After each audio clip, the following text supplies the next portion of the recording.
All right. Welcome, ladies and gentlemen. It is Friday night, and that means we have another North American time zone domination tournament for your viewing pleasure. So we are going to be kicking things off a little earlier than usual. We are going to be getting in as Houseplant and Anticity are going to be facing off in the earlier rounds. They are already set in the lobby, and let's get things kind of situated on what each side is going to be playing. So we do have Houseplant is going to be on Tzeentch, and it looks like Anticity is on Khorne for this opening battle. So without hopefully too much longer here, both sides going to be just kind of selecting their armies, and then we'll be getting underway as soon as we are able. Hopefully everyone had a great week and is ready for some Warhammer 3 domination fun. What better way to kick off the weekend than to kind of sit down, relax, and enjoy some bloodletting.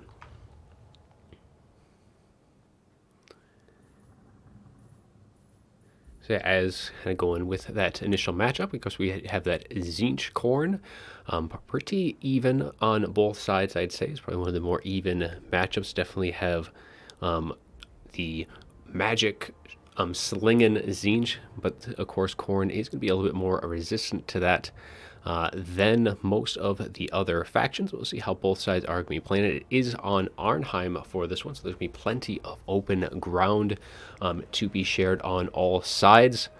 Looks like we do have Houseplant ready to go, and we will be getting in with Anticity here in just a second. And then as soon as he is ready, we will be getting right on in to the first match of the day. Now, this is earlier on in the tournament. This is about the second round right now, so we have another round after this before we get into the semifinals. But we're just going to be kind of picking some games up after this one, wherever we can find them. And then eventually we'll go back to our standard format once we do hit the semifinals, and we'll be able to kind of share that bracket with you guys once we get to that stage. But yeah, just waiting on Anticity still. Houseplant, as I said, is ready with his army, and then we'll be able to rock and roll on Friday night.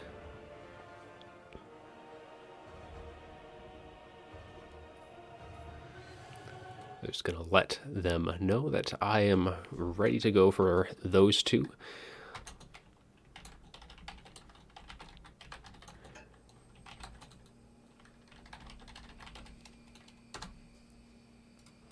And then, yeah, we'll be ready and willing. So, looks like both sides are ready. So as they're loading in, we will switch that scene on over. So yes, we have Tzeentch and Khorne. So for Houseplant's army, we are going to be seeing a couple spawns, Forsaken, Flamers, as well as plenty of Blue Horrors and a Herald of Tzeentch. Pretty standard stuff for them. Spawn and Forsaken do quite well against Khorne in general. And we kind of see a little bit what Anticity has in store as well, as we do have a Herald of Khorne, a Bloodthirster, as well as we have some of the Chaos Warriors with halberds, 3 of the Shielded, 2 Cultists, and then we also have 2 of the Harpies to kind of help shut down some of the range. Nothing too expensive, though, for Houseplant's range, so there's not going to be too much for those to really generate a ton of value early on, but it is good to have a nice bit of harass and kind of help chase down anything that does route. So let's go into things a little bit more in detail as we take a look at what the Herald of Tzeentch has in store for us, as we have the Locust Conjuration, Chromatic Tome, Blue Fire of Tzeentch, as well as the Infernal Gateway.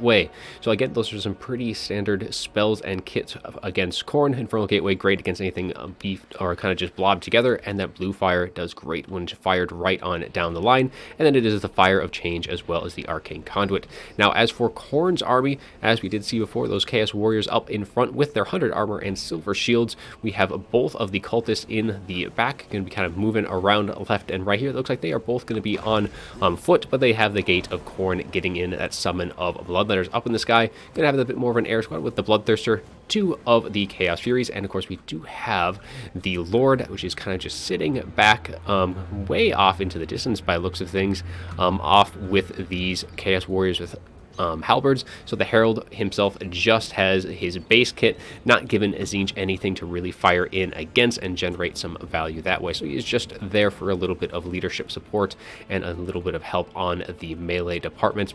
Otherwise, things are going to be moving on forward. We'll kind of clear up a little bit of the clutter here so we can see how things are going to be going on a little bit better.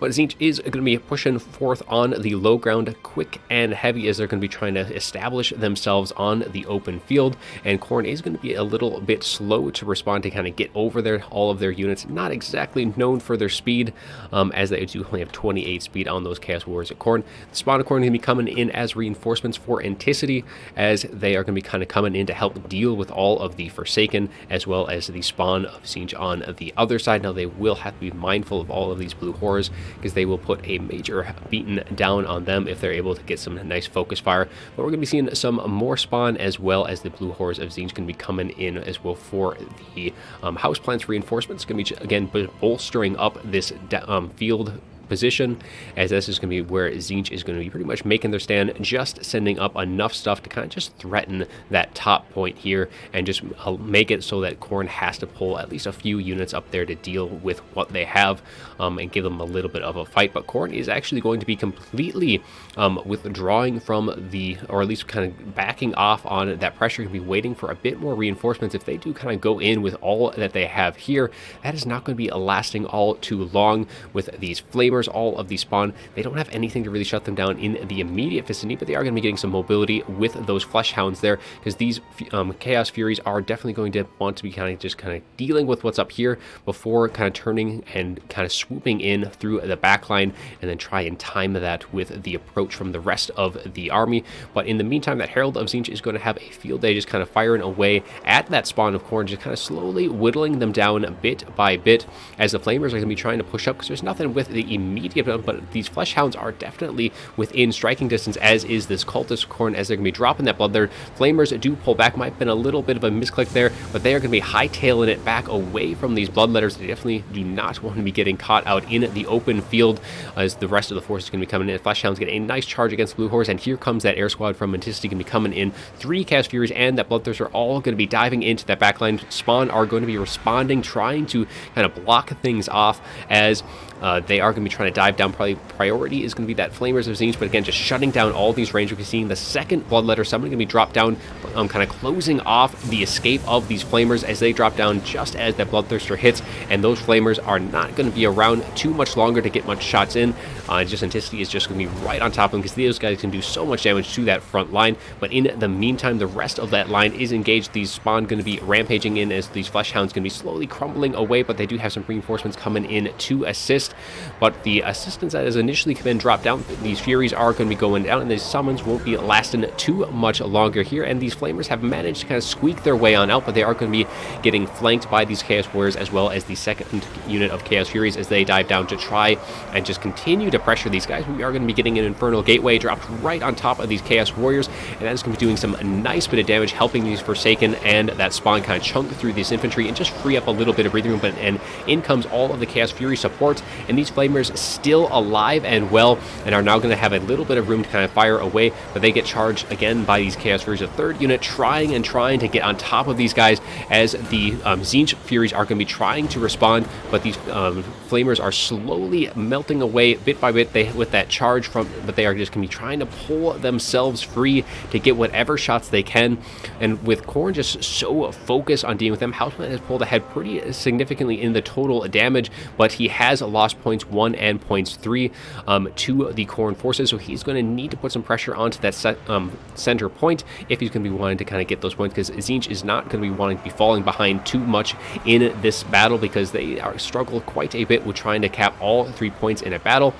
And there's some very heavy presence of Khorne warriors on this far side, looking to kind of keep them from holding that far point themselves. And a lot of the front line of Tzeentch is slowly kind of crumbling away, though they do have the advantage in damage. They don't have a whole lot of support left for their ranged units. Flamers still have managed to somehow escape the clutches of the Khorne forces, and that Bloodthirster now is going to be kind of caught out by these Screamers who do have that bonus versus large. He is going to be diving down into the rest of his infantry as the shots continue to rain in from that Herald, trying to bring him down, because it's going to take a lot of focus fire to bring down that unit, and in comes that initial volley from those Flamers. I think that is the first chance that they've had to fire away any of their ammunition, and a Infernal Gateway is going to be dropping again on top of all of these infantry as that Bloodthirster charging forward, trying to deal with these Flamers as they are going to be pulling back, but there is a lot of pressure onto this back line, and I think these Flamers' luck has kind of run out. Furies are going to try and screen them out, but they are going to be just a little too slow. There's not enough support nearby to free up these Flamers, so these Screamers and these Blue Horrors are going to be kind of coming in. I don't know if they're going to be back in time for that engagement, as that Bloodthirster is just tied up and surrounded by Screamers and those Chaos Furies just trying to keep them down, and it does look like Tzeentch is kind of slowly pulling back that balance here on that point 2, as they've been able to deal with all of the Khorne warriors, but they are slipping a little bit in the total point department, as Khorne is in a pretty good spot for the rest of the armies. Now there's still nothing up on that point 3 there. I don't think there is like anything. There is actually one unit of halberds up there, so just one thing to deal with for Tzeentch. They could put a little bit of pressure on if they decide to throw a few units up that direction, but most of this battle is going to be taking place still on to this lower field, as things are going kind of a little too early to tell, but the damage in total is pretty even at this point, but it feels like Khorne has a bit more of a field presence than what Tzeentch is going to be having. A lot of the funds that they have left is like the spawn, these Screamers, and a lot of their infantry support is all up and left on the early stages, with the Forsaken just barely holding on the fringes. Looks like we're going to be seeing the Tzeentch's army ability going to be dropping down, trying to clean up some more things, as these Chaos Warriors and those Fleshhounds are going to be trying to take just a little bit damage, and a fair amount of that HP is going to be chunking away from those Chaos Warriors of Khorne there, trying to open up that path for these Forsaken to take that point 1 on that side. As you're going to be seeing how things up on the top field, 2 units of Blue Horrors are going to be trying to put some pressure onto these Chaos Warriors of Halberds, and then try and put some pressure again onto point 3, try and take some of those points back, because it looks like Tzeentch is going to be getting triple capped here, as point 2 is slowly slipping away, as Khorne is going to be taking that with the units that they have left. Now that Bloodthirster is just on death's door at this point. A few more hits might be enough to cause that thing to crumble. These Fleshhounds themselves are going to be slowly crumbling away, and then the spawn and these Screamers looks like they're able to do just enough damage, and they are going to be able to bring down that Bloodthirster. But the mobility for Khorne still doing good work in the backline, as the Blue Horrors getting surrounded by Chaos Furies and these Chaos Warhounds just kind of collapsing in on them, doing some good work on there. And there is going to be some units kind of looking to front off against these Forsaken, as we have some Fleshhounds and those Chaos Warriors looking to try and contest these guys, slow down that cap just a little bit.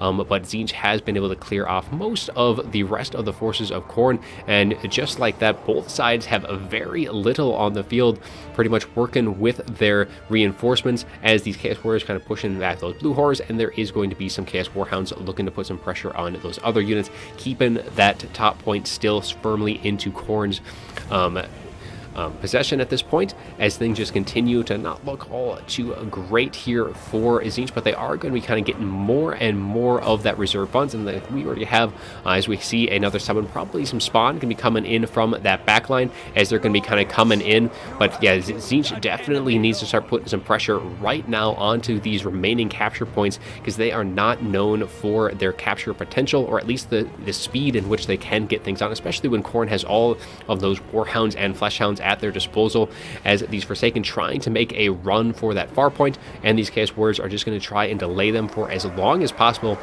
Because really that's going to be Khorne's game plan at this point, is to just delay everything that they can, make it so that Tzeentch is going to have to scrap for every single capture weight that they can get, as these Forsaken going to be kind of just, again, pulling back just a little bit to make sure that they stay in that point.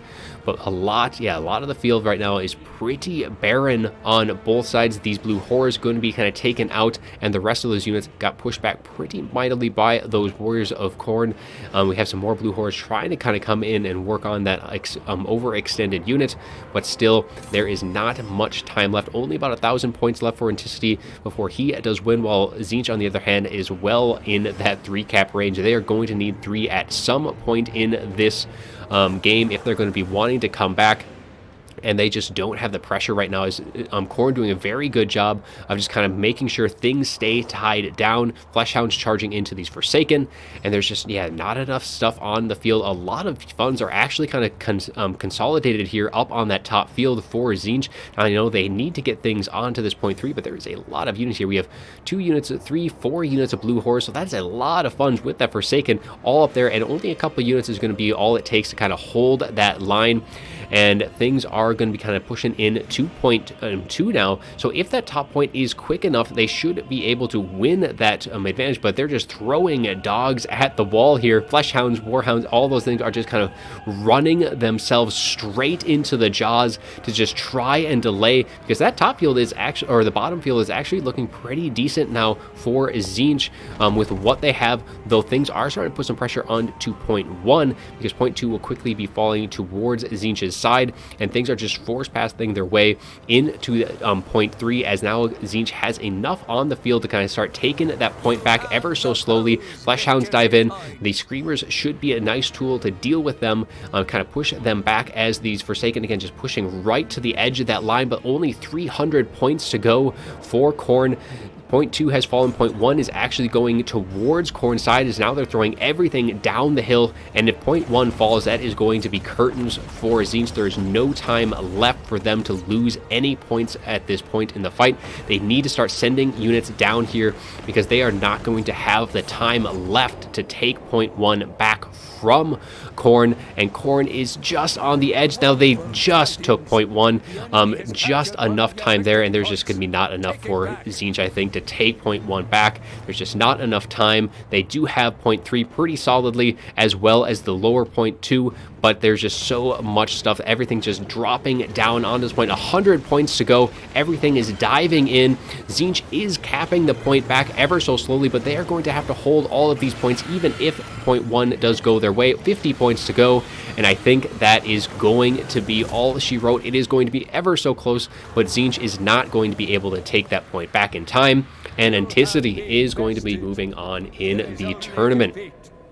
But well fought on both sides. We'll take a look at that after battle report before we kind of switch over to another game here in just a bit. But for the Herald of Khorne, I don't know if we're going to be getting... There we go. So 600 on him, not expecting much. That Bloodthirster really was just a massive threat that just had to be... just absorbed just a ton of the... just shots from Tzeentch, just kind of making sure that those Flamers really kind of didn't get any value at all in that fight. Both the Cultists actually got some pretty decent value throughout, and then the Furies not doing as well as you would expect. Rest of the units here, really it was kind of that mobility game which really gave Khorne the advantage. They just played really well with that, just so many units swarming. It just didn't allow any of the Tzeentch forces to get much value of themselves, especially the ranged units like those Flamers. Only got 231. They were just hounded for so long, and just causing just both players really to focus on that one unit in particular. Just a ton of micro was spent keeping them at bay. But despite the fact that Tzeentch did trade better in terms of damage, they did not win it in the domination game. So we are going to be moving on to another game here in just a sec. So we will have to hunt one down. With that, Anticity, it advances. I don't know if we actually have any games currently up, so we'll just kind of post a message seeing if anyone has a game not quite started.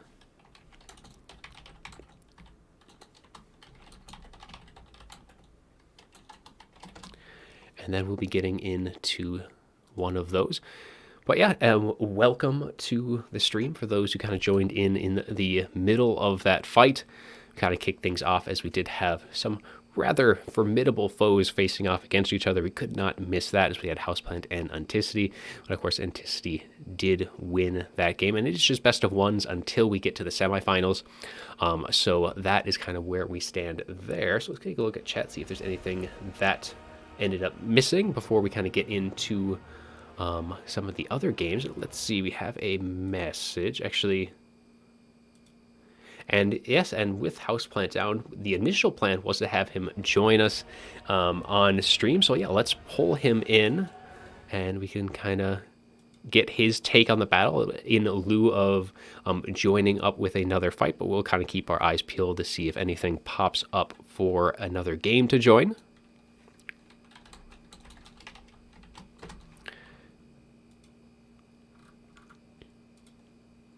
Hello, hello.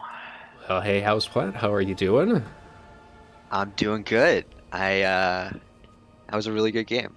Yeah, you almost had it. Yeah, Unfortunately, man. yeah, Anticity just had enough time to take that center point there from you. Yep. I think if I could have spawned some reinforcements it's a little bit quicker to spawn reinforcements to like get some Furies to keep him keep those Warhounds off of mid. I think maybe that plays out differently, but it was a great game and he played it really well. So exciting stuff. Yes, very Do we exciting indeed. So we are currently on the hunt for another game. yeah, So I we think you kind of take a quick gander at the tournament or any of the open lobbies, if there are any. yeah, I think all right. We might have a bit of a lull. Um, I mean, I don't know yeah, but how far along everybody is. if we had some games going on before yours ended, we should be able to. Because we have there's at least one player advanced for the next round. Oh, that's true. So We can get we Anticity. we just need to have one more game finish up before we can kind of hop into anything else.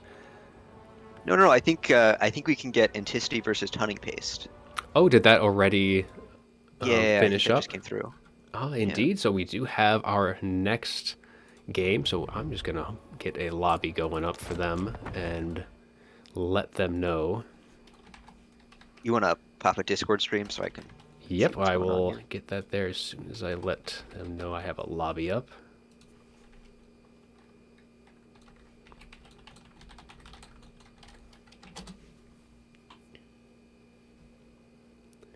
All right, so yeah, we have our next game. Give Houseplant some eyes on.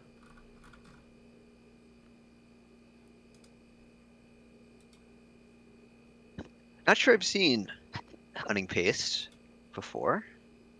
It's always exciting to see new people. But beat whoever they are. They beat Gooberton, who's a very confident player. So I'm excited. Oh, it looks like Anticity got a lobby up instead, so we'll hop into that. Yeah, good stuff. Let's see. We got Death Pass. All right. Is that what I said? Oh, Broken Leg. Broken Leg Gully. Interesting. Okay. Untraditional decision made by my past self. Yep, so we got both players in, so I'll update the board here real quick, and we'll see what both sides have for their armies. I think they're still waiting on their blind picks. And I guess, yeah, since we haven't done a blind pick yet, it is a both sides ban, and then it is a blind pick there. So bans are revealed, of course, and then the final picks are selected. I'm probably going to be Yeah. So seeing. Oh, last time, Anticity's ban was Corn, but I don't know if that was a me specific ban or his general strategy. and then what did you have for your ban? I banned Nurgle because I think Nurgle's really gross on Arnheim. Yeah, there's just Um, not a whole lot of movement that the big chunkus has to do to get between points, especially with the cover of the cliff on that one.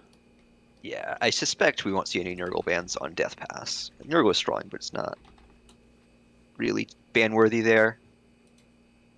Um, yeah, Would not be surprised to see Anticity pull out the corn again. I know he's been liking his corn with good reason. All players with good taste like corn. Yep, and right now it might be a Zinch mirror by the looks of Ooh, things. If both sides love me some. hold true, so for the time being, that's what we'll throw up on screen. So there's going to be a light show. We've seen a few of these mirrors in the past few tournaments. Lots of horrors on both sides. Taken.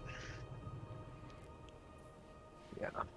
So one thing I'll be interested to see is the way both these players decide to allocate their armies, and whether either player decides to pressure the safer point on Broken Leg Gully, right? Because on Broken Leg you do have a point that's where you're a little bit advantaged in defending, that's closer to your spawn. But you can sometimes force your opponent to make awkward allocations if you pressure their safe point a little bit, or you can surprise capture it. And worst case scenario, if you put pressure there and they reinforce their safe point, then you have a good flank on mid. So something I really like to do on this map is commit a lot to attacking their safe point, or at least threatening their safe point, and then you have some really powerful options to either drive that home or go mid. I suspect at least Anticity will put at least some pressure on the safe point, rather than sort of shoving all the chips into the middle. And middle especially objective. if your opponent commits too much to protecting that far point, even though it's kind of close to them, it does take those units a lot more out of position than the units that you're sending in. Exactly. So you can definitely, there's advantages to be gained here. It's one of the reasons I like this map. I know a lot of people are less fans of this map, but I think there's some really interesting positioning stuff you can do here. And it's also like it's pretty open. Like there are chokes, but the chokes are pretty big. Yeah, so I'll be interested to see. Another thing I'll be interested to look at is the Lord selection. For both the players. Last patch I was pretty big on the idea of just a fire cultist as your Lord, just to buff up your Forsaken. But now that Forsaken don't have their spell resist anymore, something like a gateway becomes a lot more tempting to actually, really delete those enemy Forsaken, get a Forsaken lead. Those quick and armored Forsaken are such a powerful force in this matchup. So I suspect we'll see Lure of Tzeentch, but the question is then Herald or Chicken. Yeah, Chicken definitely has a lot more resistance to any potential sniping just chances there, because that Herald, especially if you're bringing if your opponent brings multiple tools to kind of try and snipe them out, it does not last all too long if they kind of go all in on that. Especially with when that shield drops, like a single, like just fireball and a blue fire can just chunk out massive amounts of that thing's HP. Yep. A lot of synergy between those two spells.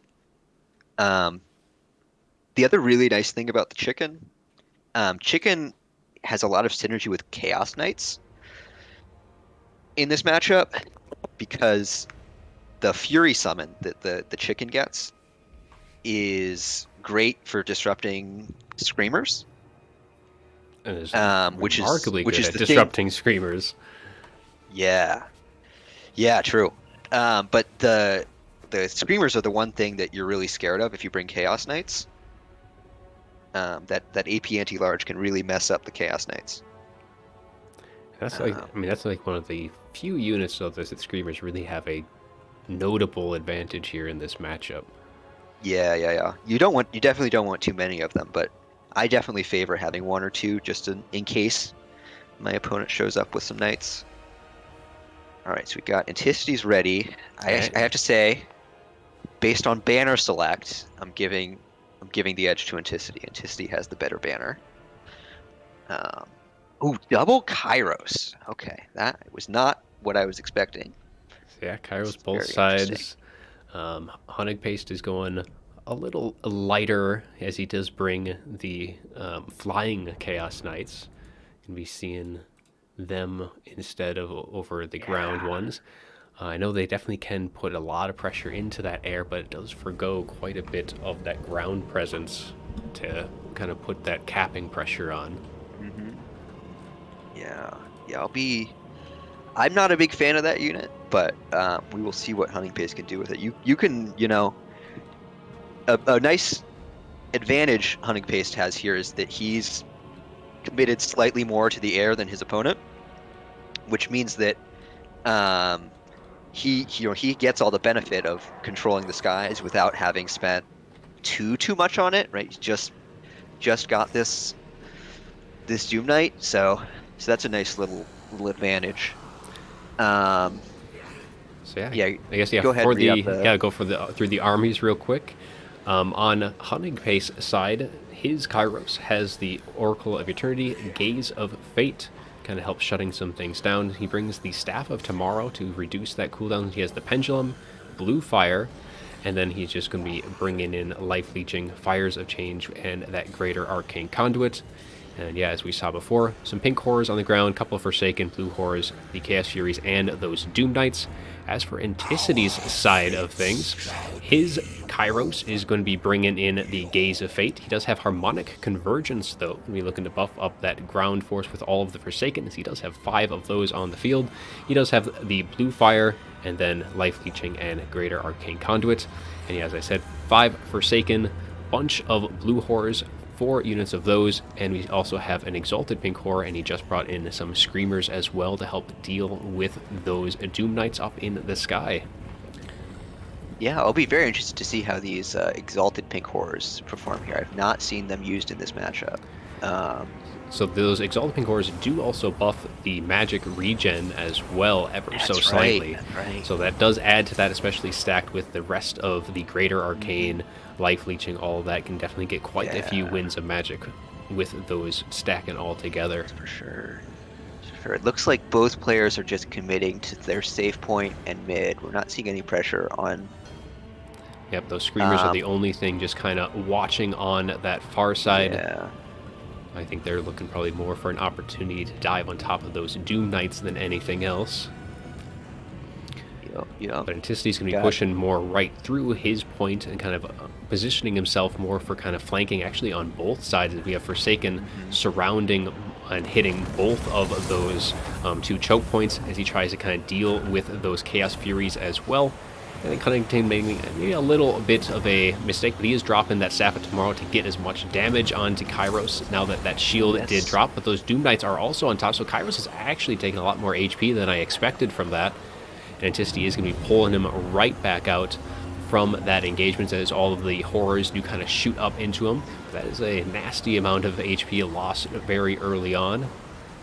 Yeah, it'll be interesting to see if Hunting Pace can capitalize on that. That's I definitely myself I would prefer the leaner Kairos build, but Hunting Pace showing the power of both the air control and the all the different items on Kairos to really punch through those shields. And it looks like Anticity isn't even trying, I think wisely, to snipe Kairos, just shooting those blue fires at the Doom Knights. Yep, because with unlike Hunting Pace, he just doesn't have the follow-up available on Kairos' build because he doesn't have that cooldown reduction or any of the other kind of stuff in the immediate vicinity. But these Forsaken here, I don't think they're going to be lasting necessarily all too long. These Chaos Furies are going to be screening out anything that would try and get a rear charge onto those Doom Knights. And they have those Nice rear charge. Forsaken dropping very quickly on that front. Let's see if Anticity can take advantage of the commit to the side point. Looks like a little swing and a miss, though, on that Pendulum as it does try and hit those Forsaken, but swinging just behind them. This is where we're probably going to be seeing a bit more of just the volume of the ground force kind of showing a little bit more of its strength, because early on, Hunting Pace has pretty much been able to kind of dictate a lot of the early engagements, though he is able to kind of take out some of the pretty much the rest of the air squad that Anticity kind of brought as the Doom Knights, and all his fury kind of dive in and kind of surround what Anticity had, as more shots going to be raining in against Kairos. As the Gaze of Fate, though, is going to be going down on him, so he is going to be trying to, he just drops straight down, tries to get a little bit more, because he does have those Screamers, and he is able to kind of push into his own Pink Horrors. But he's just continuing to just get more and more damage, kind of just whittling him down. Arcane Surge, though, going on off for Hunting Base, getting a little bit more Winds of Magic on his front. Yeah, it's been a really nice collapse by Anticity here, with the Forsaken coming down from the flank.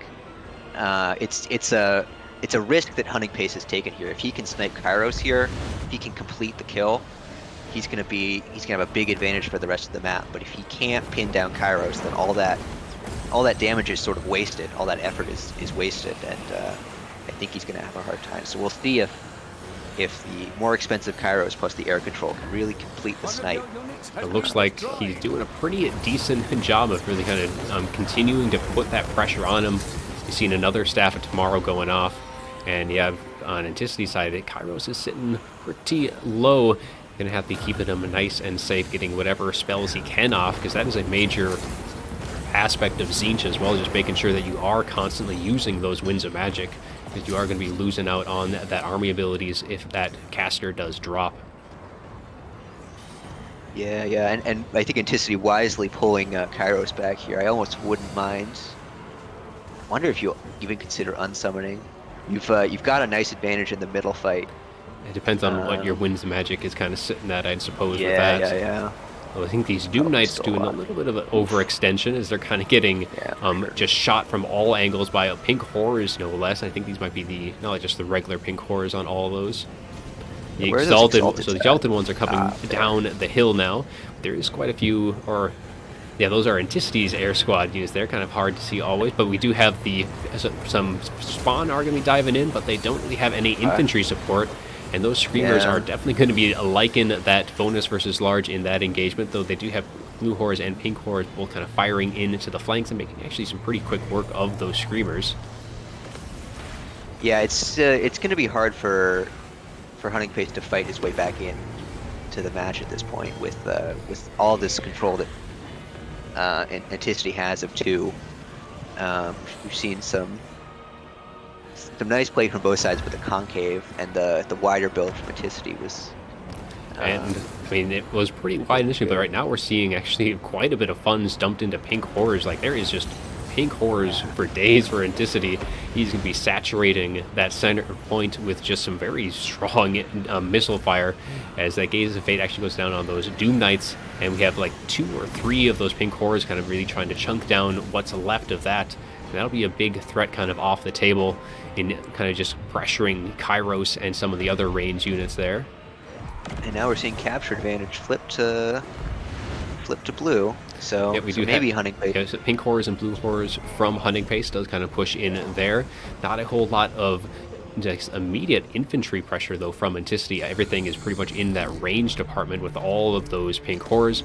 And we do have some reinforcements coming in. So those Chaos Knights going to be kind of coming in trying to sweep things out. Okay. As the pressure of the Doom Knights, and really it's only just Horrors and Furies that are on the field right now, so there's nothing that can really threaten those Chaos Knights on Anticity's side. Yeah, those Chaos Knights should do well. The other thing we should be watching for at this point is who gets their second wave of Forsaken first. It's a big deal in this matchup because Forsaken are so powerful. To get your Forsaken back into your supply first and get them back onto the battlefield for a second go. And you can, if you get your Forsaken wave back first, you can really push an advantage. So haven't seen either player summoning them yet. So right now we have at least 2 of the Forsaken from Hunting Space are still actually routing, and here's a third unit right here. So that's 3, maybe even 4 in the very back there. So that's Anticity. So that's 2 and 3 totally accounted for on both sides. So we're seeing at least that many can't be summoned at least for quite some time. And another Anticity one on the far side. So it doesn't look like they're going to be coming in. Both sides need to be pulling those units back into their reserves, especially because they're not going to be any use with that low HP at this point. Absolutely, absolutely. So we do have a recapture of 2, which I think But it is going to be is just falling in back time. towards Anticity here, so Yeah, yeah, we'll see. a little bit of kind of just deterrent up on that top point for Hunting Paste. And it's just Yep, pretty much a yep. light showdown on the center field as more shots just continuing to rain on both sides. And that pressure, though, is pushing Hunting Paste back off of that point pretty Yep. convincingly. There's just none of these units are going to get anywhere close. I think the Flamer is actually probably a bit of a mistake here, kind of bringing in. I know they're probably here to deal with those Chaos Knights, but if those Chaos Knights Do pull that. back, they don't really have a whole lot of targets. So I guess right now they'll be getting some decent value, especially with Ooh, that Gaze of Fate on there right now. Gaze of Fate on both very. sides, actually, holding both units down. So lots of Oh, damage being dealt on both sides. So Hunting Space Kairos kind of getting a little bit of the business end of his own sniping that he was trying out earlier. So things looking pretty bad for him, and especially now, I think kind of missed that window to kind of pull Kairos back, and that is going to be a fall for Hunting Paste. Though the looks like those Chaos Knights are sitting pretty low themselves, though they finally do push into those Flamers, shutting them down for the time being. But they took quite a bit of shots in the meantime. And we yeah, are, that was a really nice snipe by Anticity. Just having the awareness to know that we are the other Kairos was out of position and just focusing it.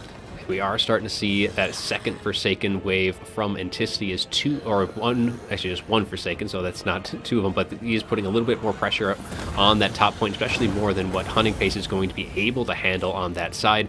But Hunting Pace coming in with 1 Forsaken and some more units of Blue Horrors and Pink Horrors kind of coming up on that other. So both sides kind of putting some pressure on the other's safe point. Yep, you Anticity like to going to see be it. responding with Forsaken and Blue Horrors of himself, though, especially with the assistance of Kairos and all these Furies. I think he's definitely going to have the advantage up on his own point, especially with how Yeah, long it's going to take for those other reinforcements to kind of get in and support those Forsaken. it's a nice little air ball that that Anticity has built up. He's really taken back the air from the early advantage that Hunting Paste had. It's really nice for being able to swarm units like he is. And it looks like we're headed towards a 3-cap situation here. Hunting Just, Pace is very- trying to throw some units against the Forsaken, but he's going to be still a little outmatched because I think those are some Blue Horrors and Forsaken, so it's going to be kind of an even trade on that side. He's going to need a little bit more to kind of swing that quickly in his favor because he's already down by almost 2,000 points, so I don't think things are looking too good for him at this point. Yeah, it would take a very impressive showing to win back these capture points in time for Hunting Pace to win. It's it was a valiant effort, but he fell just short of, yeah, and he's going to concede there. He fell just short of sniping Anticity's Kairos, and Yeah, that was a lot of effort, pretty much wasted at that point. The only thing it really yeah. changed was Anticity just had to play more cautiously with his own Kairos. Mhm. And it did limit his total value, only getting 833 on that side. Yeah. Those Exalted Pink Horrors, though, doing rather Oh, nice, wow. almost 1900 on them. That's interesting. I'll have to take a look at the Exalted Pink Horror attack. Like I said, I've not seen those taken, but Anticity using them very well. His reserve one as well, he had 1400 on that one. Mm-hmm. So Very impressive. again, it's just kind of, but it's like you're just saturating him. He just went so heavy on the Pink Horrors, and they all got some Yeah, pretty decent value. Probably a lot of that is Kairos value. Yummy, yummy chicken. Yep, exactly. Yeah. And then what about those Doom Knights? So Doom Knight's only getting 634. Yeah. They just didn't have they just That's aren't able to unfortunate. really get that much damage in. They even had no, there's just some of those Chaos Knights They just there, weren't but coming. Yeah, the Flamers did okay. They got some good volleys, but yeah, and that was like it's pretty much entirely on the Chaos Knights from Anticity. yeah. Well, a very good game. Well played by both players. I think you do see a lot of mirrors with only 7 factions, but I think the mirrors tend to be pretty interesting mirrors, much more so than we saw in Warhammer 2. I think there's a lot of play to these, as we saw, Anticity, playing on the flanks very nicely, playing that central engagement, keeping his Kairos alive, and getting the value lead, getting the capture lead, and converting it into a win. So very exciting. Yeah, Platypus is going to be facing off against Anticity in the first semifinal Ooh, series. that'll be a good one. And then That'll be a on the good one. bottom half of the bracket, we still have both of those are going to be undecided as of now. It's Rinless and Fosen facing off, and then Dante's Inferno and Tim the Wilder are the other two playing currently. We want to just stick with Anticity and Oh, yeah, because this is get that the semifinal rolling. semis to get the semifinals rolling. They'll be done by the time the other two games will be done by the time we get to that other series. So we'll be able to get right on into that. Yeah, So yeah. we're going to be seeing a lot of So Anticity so far today.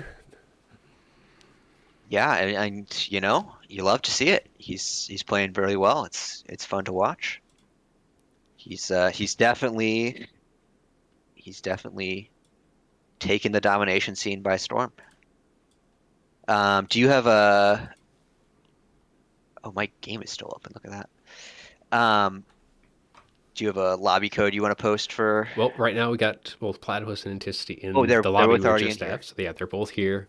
My bad. And then hopefully that lobby's okay with that.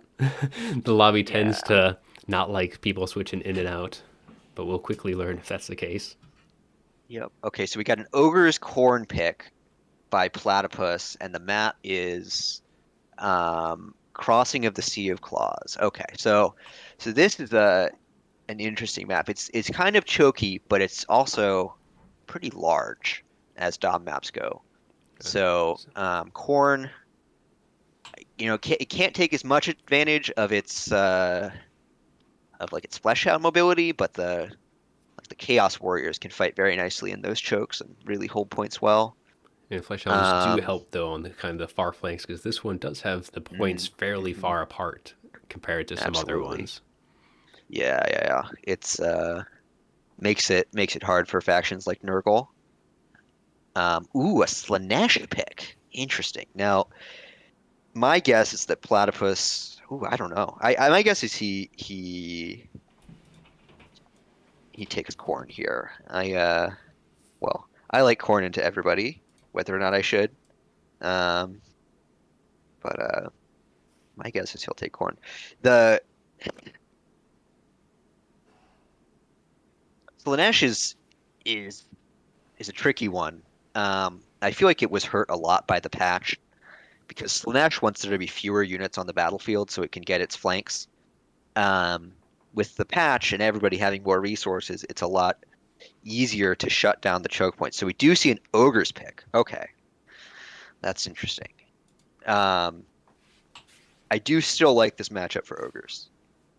Um, I know there are a lot of people who favor this for Slanesh, but I think there's enough choke points that ogres can take advantage of on this map. Um, and the Nablar trappers are really the key to this matchup, I think. Yeah, 'cause you're They're pretty much very be going good. against all very unarmored units, and that's where they're going to really shine, and helping just kind of Exactly. slow down Slanesh in general with their traps. Yeah, the traps are great too.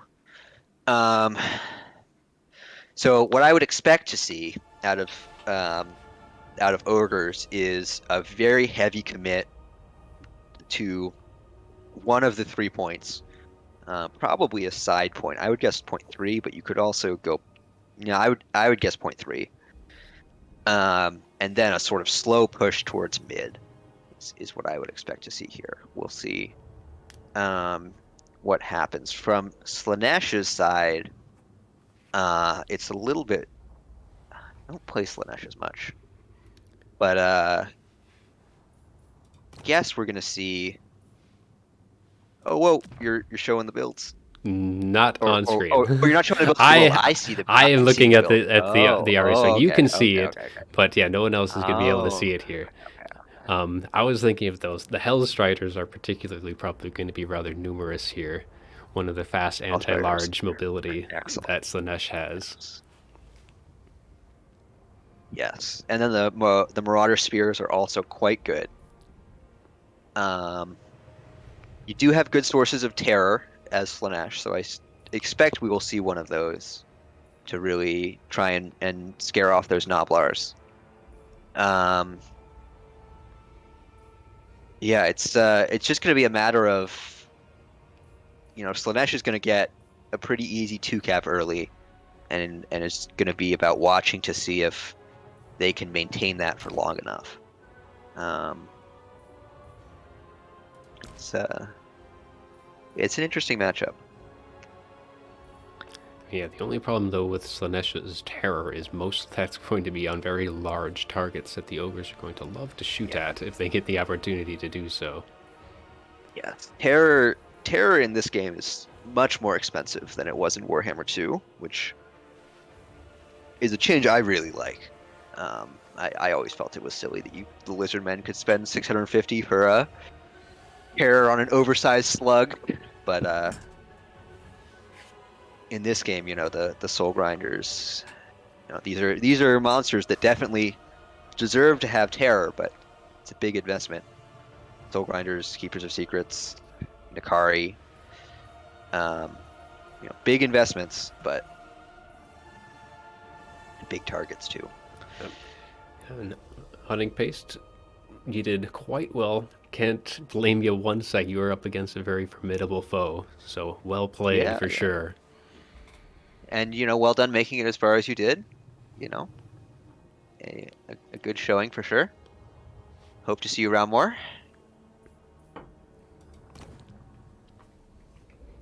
Yeah, it looks like both sides are now ready to go, so we're going to be heading on in Right. there.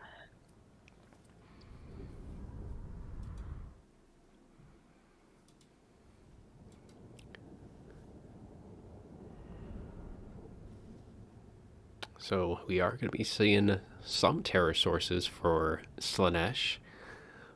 Yup. Again, that does have bonus versus large, so it is going to be helping all the more against pretty much everything that the Ogre Kingdoms will have. At least Now that's going to be doing any damage to them. the Maneater pistols are the real concern here for that piece. Yeah, especially if Slanesh is going to get held up, because especially with all the mass that the ogres have, that's going to give those man-eaters quite a bit more freedom to kind of fire away themselves. We are going to be seeing 4 of the regular Nobblars, a couple Nobblar trappers to start things off, and then plenty of ogres as we have ogre bulls, as well as we have some of the dual weapons, a couple units of those, help deal with the Slanesh infantry. Actually seeing a Nobblar scrap launcher, kind of a little interesting to see them. If Slanesh goes too heavy on the mobility, it's not going to get a whole lot of good value from that. And then we have a Slaughter Master of the Great Maw, bring in Bone Crusher and Troll Guts, as well as the Blood Cleaver. And then swing over to Slanesh, because it looks like Ogre is going to be pushing pretty heavily into points 1 and probably trickling into 2. We do have the Herald of Slanesh with the Lore of Slanesh, bringing the Locust Race, the Portal Glyph, getting a couple summons of Chaos Furies, Acquiescence, and Hysterical Frenzy for the spells. And then, of course, we do have Blissful Rapture and a Soul Siphon with Arcane Conduit. Some spawn. Was that the minus leadership spell that he had?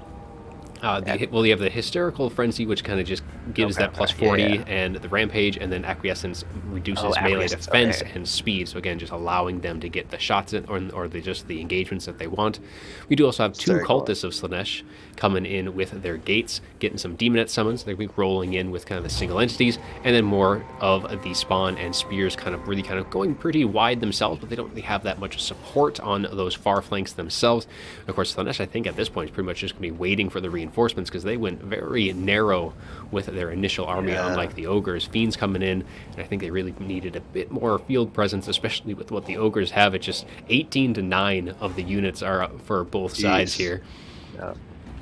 This is a very ambitious early 2-cap that Platypus is trying for here, but I don't necessarily mind it with how narrow. Yeah, there's nothing that Slanesh has to even kind of come close to punishing that. Mm-hmm. They just don't have like a mass of mobility to get any on any of the flanks. Right now, they're kind of really just trying to build things up, and it looks like they're going for more of almost a frontal engagement, especially with all the spawn, and we're seeing more fiends and single entities than any of like the Hellstriders, which do so well against the ogres. It's interesting that Anticity seems to be angling towards the top point, where you're gonna get a lot more open fights near the second point. The top point is pretty closed off. Of course, he doesn't actually see these Doppler trappers as well. That's the Oh, you're thing. right. These guys are You're all right. stocked, so he could only see one of them by the looks of it. Actually, it might just be Mhm. so. He's Okay, going to that be makes in more for a little bit sense. more of an awakening because there's going to be a lot of range here to really punish those fiends and spawn as soon as they get in range. That's gonna be nasty. I think he does realize that they are there when he did kind of come close with the Okay. heralds, so we can see that This, those are now, at least two of them are seen, the other two still hidden. I think these guys just got spotted. And still, he's going to be diving in, and he's going to be taking quite a bit of right. damage from all of those shots if they can kind of get in, but he's kind of bringing in all the summons he can, as well as we're seeing those Chaos Furies. Looks like Demonettes are also going to be kind of coming through those gates. Two of them going to be dropped down very quickly, so trying to very quickly kind of compromise those Nobblar Trappers. He's bringing in a lot of his mobility very quickly on to shut down those Trappers because of how much of a threat they pose to those Spawn and those Fiends on that front line. Yeah, it's some very nice Fury micro by Anticity, getting the front charge, then getting the rear charge, really routing these trappers and breaking through as quickly as he And can. he does have that assistance of the terror here on this flank, so things are just going to be terror routing very quickly. Ogre's definitely not known for their leadership with most of their units. And there are those Hell's Riders coming in, charging right into those Ogre Bulls.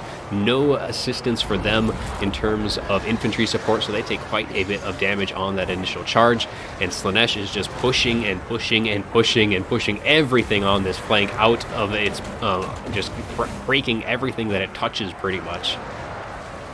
Yeah, this is a very, I respect the hard commit from Anticity. This is going very well, and showing the risk of the early 2 cap rather than sort of building up your forces. We'll see if Slaanesh is able to sort of maintain this momentum when the summons run out.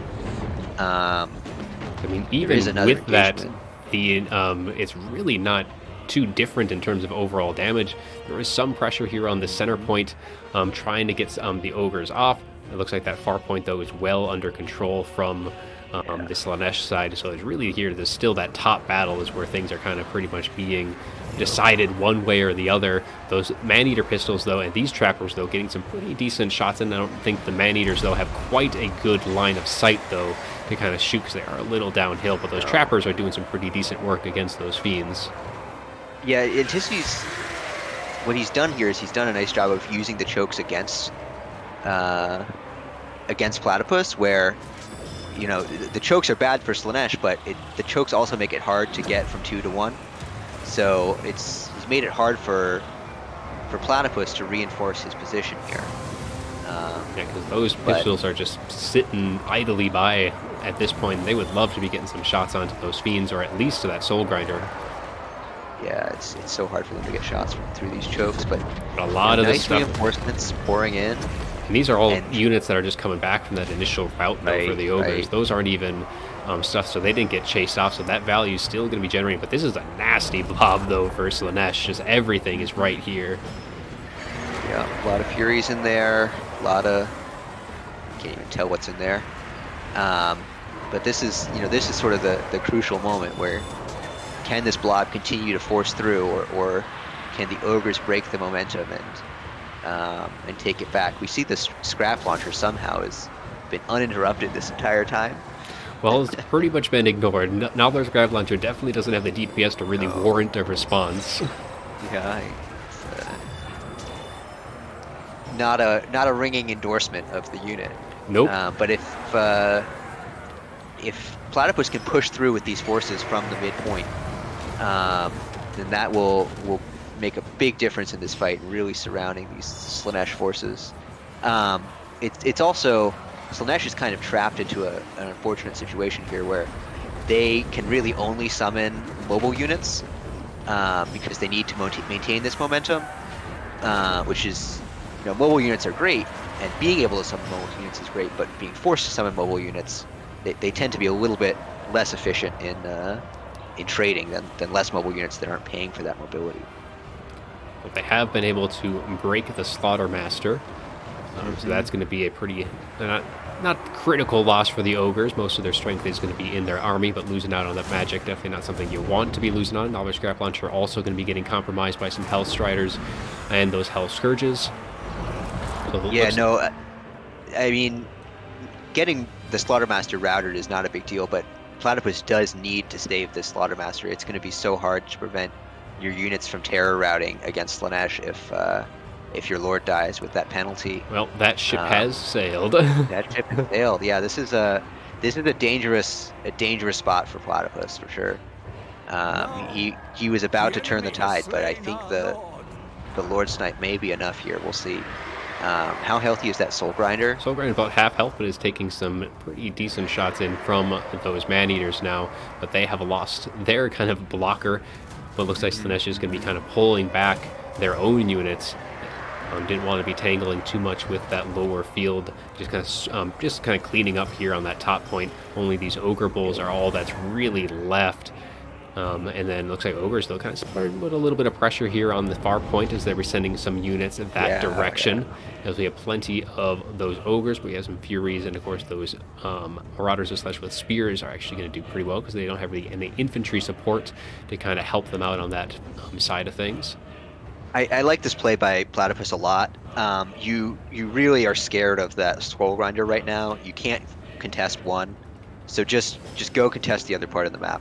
You know, leverage the fact that you have mid, leverage the fact that there's a really tight choke that's going to make it hard for Antiquity to redeploy his forces, and just go try and take mid. You've got a nice capture advantage. If you can just hold, you can pull this out despite the challenge that Soul Grinder and the Lord Lost penalty are going to pose.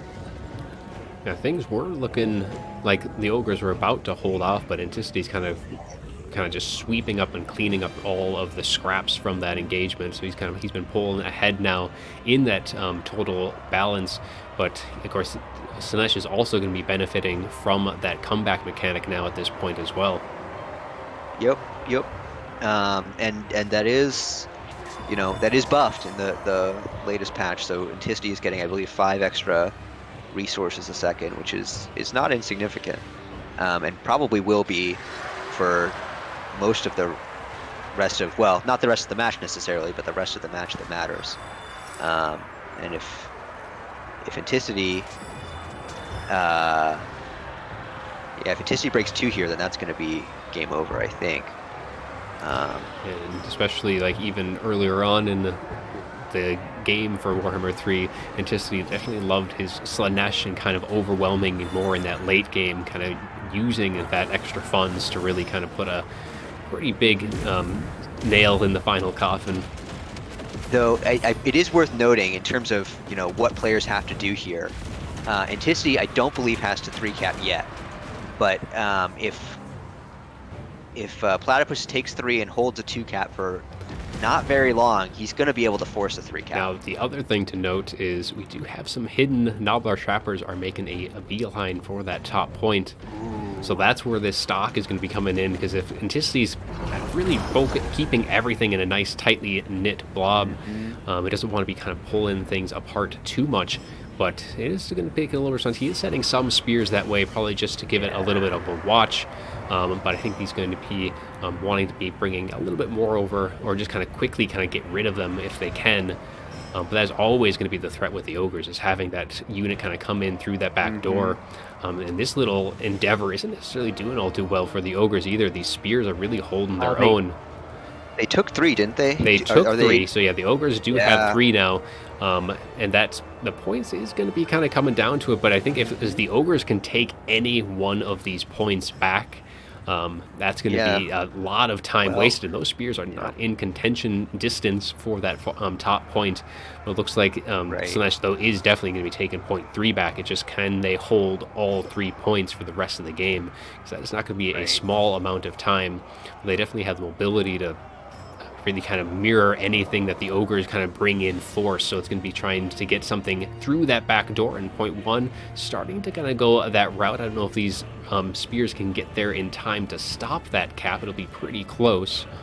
Yeah, Platypus needs to put these trappers on the edge of this Yeah, there we go. So he's going to put them on the edge of this capture point so that the trappers are on the point, but the spears are not. But oh, this is But the also a nice Furies play from did Anticity, get there preventing just that in from happening. time, Oh, and the fiends, the and clutch is fiends. That's just in so time clutch. to stop the Cap 2.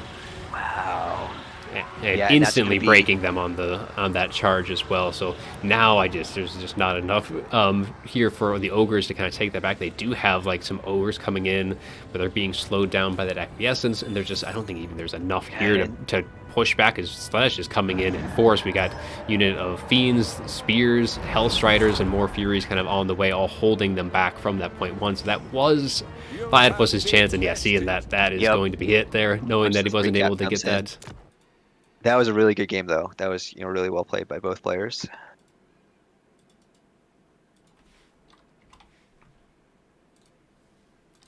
So, yeah, that Herald of Slash actually did some pretty decent work, almost 2,600 there. That Soul Grinder getting 2,000, but a lot of value from that Terror as well. Cultist, nothing Yeah. too special. Spawn as well, not really expecting. I mean, the Trappers were able to kind of keep them at bay. Fiends, on the other hand, did some pretty decent work in their reserves, and of course, there's all of the mobility. Those Hell Scourges did rather well. Then just the regular Hellstriders that with that bonus versus large, all of them getting some pretty decent value. Yeah. What was the value on the scrap launcher and the pistols again? So the pistols did pretty. I mean, they paid for Yep. themselves. Mhm. They generally will tend to do that. Scrap launcher, on the other hand, only 384. Yeah. Not Yeah. never too impressed with that one. I question that piece a little bit, especially if you're gonna be going for the early two cap. I really think the crucial bit there was the Slaughtermaster dying. The Lord loss penalty is just such a backbreaker um, for the ogres, especially against a faction like Slanesh. They can flank, they can cause terror. But some really nice map play. I think from Platypus almost pulled it back, but in the end, it wasn't enough. Hopefully the rest of the games look a lot like that because that was a lot of fun. Yeah, All right, we indeed. got Corn Nurgle out of Anticity. And this next map is Arnheim. Arnheim. So that is we had an Oracle, definitely one of their, probably if not their best map to be playing them. This is a great Nurgle map. I like this pick. You can pick Tzeentch here. I know I did just lose that to Anticity, but it's a very viable matchup. We could see a Nurgle mirror here. I I would was not thinking be about overly that. surprised That to would see. be an exciting game for sure, seeing a Yes. Nurgle mirror as both sides just kind of rub against each other. Oh, glorious. Oh, okay. Tzeentch, Okay, we though, have the so Tzeentch pick. I like this pick. So it's going to be Corn against Tzeentch, I assume. yep, that's exactly what Anticity responded with. Yeah. So this is one of my absolute favorite matchups from either side. I love this matchup. There's so much play to it. Um, the mobility play, the play with the flamers, the play with the spells, um, the different engagements with the Chaos Warriors and the Forsaken and the Spawn.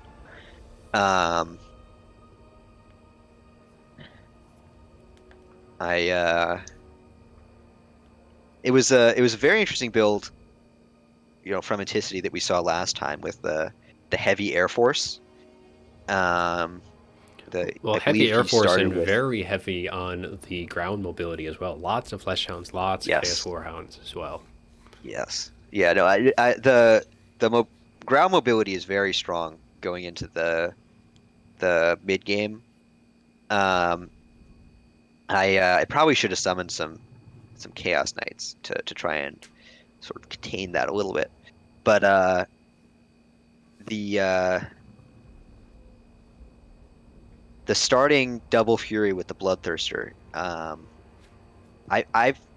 it's not something I've had success with, but it's a good way to try and contain the the flamers and sort of enforce your control over the map, and the air. Right? It's Yeah, very the Bloodthirsters has enormous presence in general and requires a Mhm. lot of focus from Tzeentch to bring it down.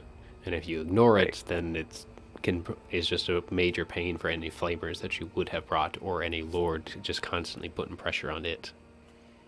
Yep. Yeah. Yeah. It's It still can though be a a lot of funds to put into a flying big unit. yep. Very expensive piece.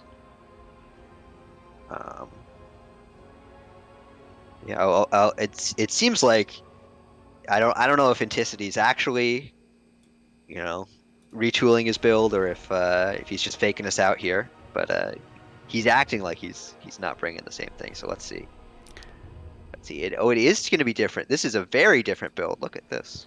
What do we have here? So yeah, we're seeing exalted bloodletters for Anticity, double Interesting. cultists, lots of spawn though. And that is not going to be good for him, seeing Oh. what he's up against. But yeah, those are going to be in pain. So he definitely does not Yeah, have these. nearly the pressure that he had the last game, and I think it's going to bite Yeah, him pretty bad. yeah. This triple spawn against all these horrors is painful to see. This is an interesting build by definitely non-standard builds by both players. It'll be should be fun to watch. We have just Um, 2 Forsaken on Platypus' side, 4 blue horrors, 4 pink horrors, a spawn, and then the Herald. Going to be coming in Locust, Chromatic Tome, Blue Fire, Infernal Gateway. Pretty skipping standard. the lore passive. Skipping the lore passive is interesting. I mean, I guess it kind Um, of comes down to maybe funds just a little bit one way or the other. It's probably the yeah. one thing that would drop to kind of switch the fund, like if it allows you to get another unit in. But with how often, I mean, it depends if you think you're going to be spending more on the Gateway versus the Blue Fire. Hmm.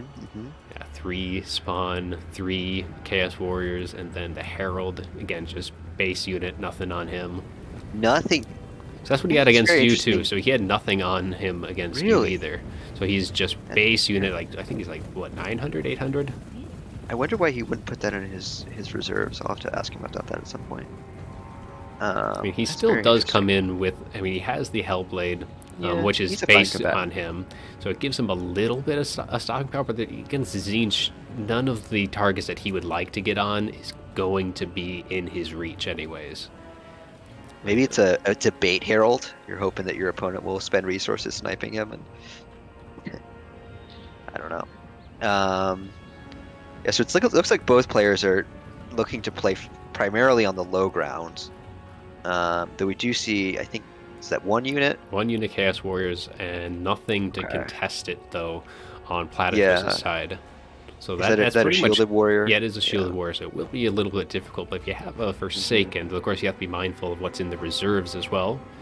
You see some halberds coming in. But yeah, Anticity I think is waiting for sure. He definitely Yes. realizes he doesn't have the army to deal with the Tzeentch army, and he needs to bring it in before even coming close. And this is something, if you're looking to get better at domination, this is absolutely something that you should. We don't want to do it every game, but you want to think about whether you want to do it every game, right? So because Platypus has a big ranged advantage here, it's very important for Anticity to not expose his army to taking shots before he needs to. So waiting in these woods, definitely very smart play from Anticity. You love to see it. I think the Herald is going to be taking this opportunity to get what damage it can onto those Chaos Warriors. Actually, I don't know about that. Greedy but- Herald, greedy Oh, Herald. Let's I see what happens. he's doing. Is Anticity he's- is paying attention. All right, can we get the And we did cancel? get a cancel And off we in did get time. the cancel. Okay, beautiful stuff. Beautiful stuff. Checking to see if Anticity's sleeping and on top of it Yep. himself. Yeah. We're seeing. He had a few- and here's some a free Forsaken melee coming attack. in. So Forsaken. Okay, is this a and Forsaken and a spawn? 2 Forsaken Maybe? coming in, so that's 2 Forsaken. more than enough to Interesting. deal with that Okay. one cast. We are getting a but lot of Flesh Hounds quickly coming through Okay. that gate.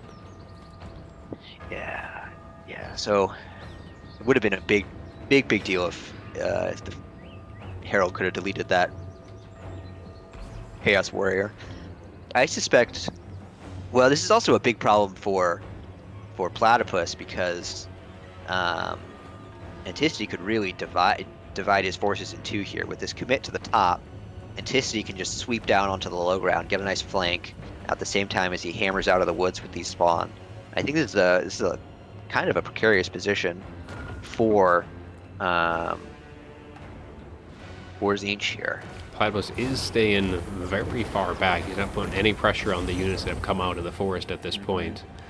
And he is wasting fire on that Herald right now, getting some shots in on it. The Bait Herald. The Bait Herald. It's control of this choke point right here is so critical to controlling this map. And right now I think that I favor Khorne to control this point. It will be a big advantage. So we do have enough air units though, but there is more Fleshhounds coming in. So that's the 4th unit of Fleshhounds for Anticity. So all the mobile units are really focusing on this top point, trying to get around these Forsaken. But not if they're surrounded on multiple sides. Furies though are going to try and kind of peel them off. They actually do pretty well. If he'd been able to kind of stop that charge in, but they themselves are going to be getting kind of sandwiched and quickly taken down. Lots more units kind of coming in. We do have some Forsaken coming up the hill though from Platypus to try and bring in a little bit more support, because really all the units that Anticity has here is going to struggle a bit in terms of like infantry, and they don't have necessarily the cap weight, so they're just trying to overwhelm with numbers and speed at this point, and so far they're doing a pretty decent job of doing just that. Yeah, I would love to see some spell support. You would have liked to see it earlier to take out those warriors, but you'd love to see some spell support, since that's one of the most mobile elements that Zinch has. Really leverage that on this crucial top fight, which is really looking like it's going to decide the fate of this game. And I think it's going Anticity's way. There's the gate. I think it might. I mean, it is going to catch these unit of Chaos Warriors and maybe kind of tickle these Fleshhounds a bit, but these Chaos Warriors were already pretty beaten down in general. And yeah, they're just going to be completely swept away the rest of the Zinch forces by all the Fleshhounds and Furies. It's just too much here. And in the meantime, Platypus has been just completely sitting back and only has that one point, despite having all that range. It looks like some shots went in against the Cultists, but otherwise being very passive so far. Though Anticity is completely pulling back with all of his forces. It looks like they're going to be conceding, seeing the spawn coming in. I don't think it was quite out of balance just yet. We got the collapse on the low ground, I think. I think we're about to get the main engagement. If Anticity is, I think Anticity's forced to do this at this point. The Cultists are going to be moving up with their summons, probably going to be trying to drop them on the pink horrors and just waiting for them to try to distract them before the spawn come in, holding them back out of range until that point. Yeah, these Chaos Warriors will do well here, and the summons will do well here. It's I think the spawn would have liked to have tried to peel off those bloodletters. To kind of free up the pink horrors, but looks like for the time being, bloodletters are also just going to be kind of sitting a little forgotten. Yeah, is Platypus bringing reinforcements down from the top? I think so. Reinforcements right now, for the most part though, they are kind of sitting up here, just kind of eyeing the rest of the Fleshhounds, and some units are going to start to kind of swing their way down. Very nice Infernal Gateway though, kind of dealing with those halberds, and those spawn are taking a massive amount of damage too. Chaos Warriors do get out of that bombardment though, but it looks like this holding forces at point 1 is slowly starting to falter a bit, and the Exalted Bloodletters looking to be kind of starting to come in, but they're going to be very susceptible again to all this range fire. These two pink horrors will do quite a number on them. And we do have a Flamer summon. It looks like it's going to be nuking something. At least nuking that is just a summon, I believe. But against those Chaos Warriors, they'll do quite well. Spawn still sitting on the flanks, trying to get some flanking in, but yeah, they do not like those blue horrors. Some Screamers as well coming in for Platypus, again probably trying to help deal with these spawn, keep those Flamers at least operational, and because these Bloodletters are almost about at the end of their own summon. If we see 4 seconds. So we do see it. So down they go. So they have a little bit of breathing room. But those Chaos Furies going to be coming in to try and deal again with those flamers. We do see a decent value lead for Zinch here, but Khorne sort of expects to be down on value, then expects to win this game by capturing. Right now they've pushed Zinch off of point 1 with that initial pressure that was there, so that pocket of these pink cores, all is falling to the Khorne forces. Yeah, I think I favor. This is a very tight game, but I think I favor Zinch here, very, very, very slightly. We'll see if Khorne can definitely do some nasty things though in terms of reinforcing really quickly with mass flesh hounds. We'll see. Yeah, it's like these spawn kind of isolated right now. Do have some support coming down, but they're going to be taking a bit of damage from those flesh hounds. I mean, flesh hounds do some decent work against them anyways, but the chaos or the spawn of Khorne getting beaten down by the screamers, and then comes some more spawn and some pink horrors as well for Zinch. But yeah, Zinch, I mean, they have quite a bit of ground to kind of pick up because they are going to be needing at least one of the points here fairly soon. Yeah, they had a 2-cap earlier though, so it's not. I mean, they are behind in capture weight, but it's not insurmountable. They were never 3-capped, which is a big deal. And we're starting to see the capture pressure being put on point 1 just a little bit. I think Zinch is going to be able to push through here. We'll see. We'll see whether they have to. The other thing we'll see is whether they have to divert too many forces from point 3 so that point 3 then becomes vulnerable. Because Anticity has done a very nice job of leveraging his mobility on this map to sort of pull Platypus in different directions. Well, the push is starting to falter for Khorne on the lower fields, especially with the reinforcements coming in from Zinch. Going to be starting to put that more pressure, but again, Khorne though is putting that pressure now onto point 3, and there's no reinforcements close enough, I think, for Zinch to hold point 3 against all of these units. Right. It's much easier for Khorne to reinforce at this stage, and I really like this spawn summon that we're seeing. There's no shooting up here to speak of for Zinch. So sending, now we're seeing the shooting come in. Yep. They'll be a little late to save what's here. Yeah, I also really like this rotation up from mid by Anticity, just realizing that he can't quite hold there, and he'd rather just take 3, try and force the 3-cap and Helm's Deep on point 3. I think is the plan, because it is getting to be quite scary. It's going to be quite scary for Zinch here. Need to at least take 1, and definitely hold 3.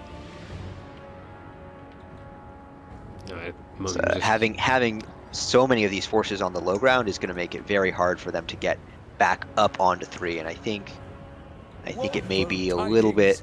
The enemy has captured one of your yeah, and there's the 3-cap coming in.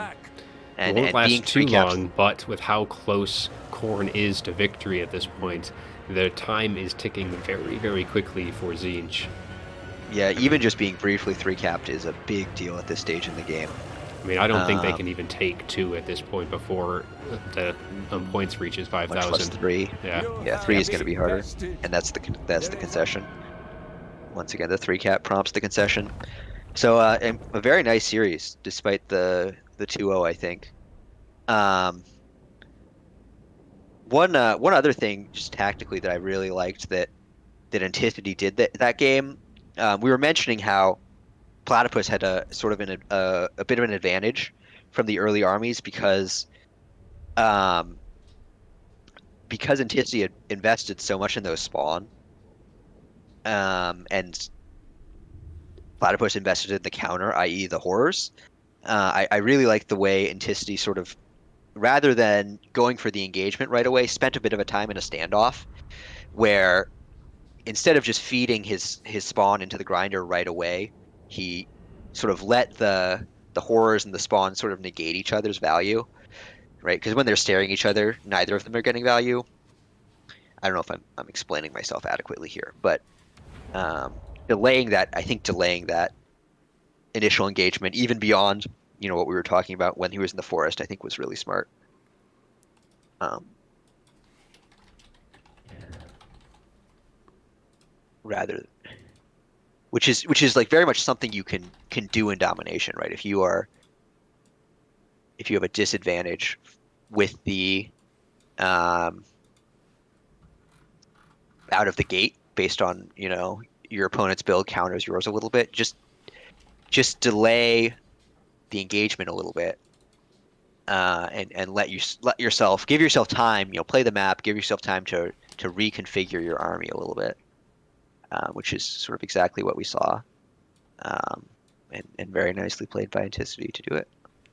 Yeah, we should have our next set ready. It's Rinless and Dante. Could be taking that second semifinal.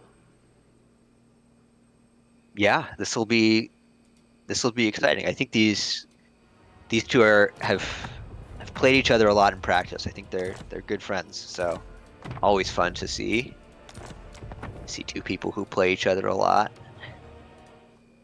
going head to head. Always exciting. See what the picks are.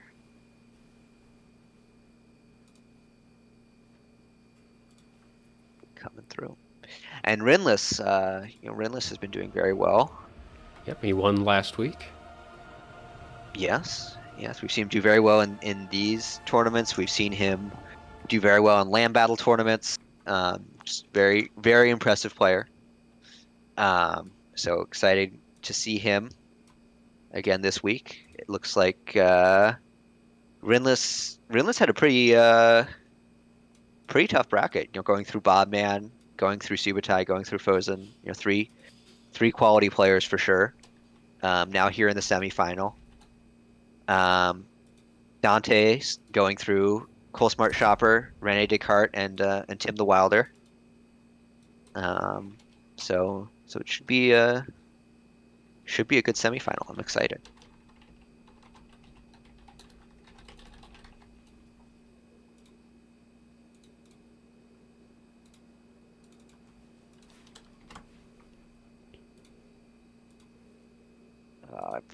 Rinless asking what the maps are. Let me fetch those for him. So that it is, Crossing of the Sea Claws, Arnheim, and Death Pass. Always good to know the full range of maps before you start a best of series, so you can really plan out what you want. We got both people in lobby, so they're just waiting on picks and bans here before they face off against Anticity in the final. Yeah. Should be good.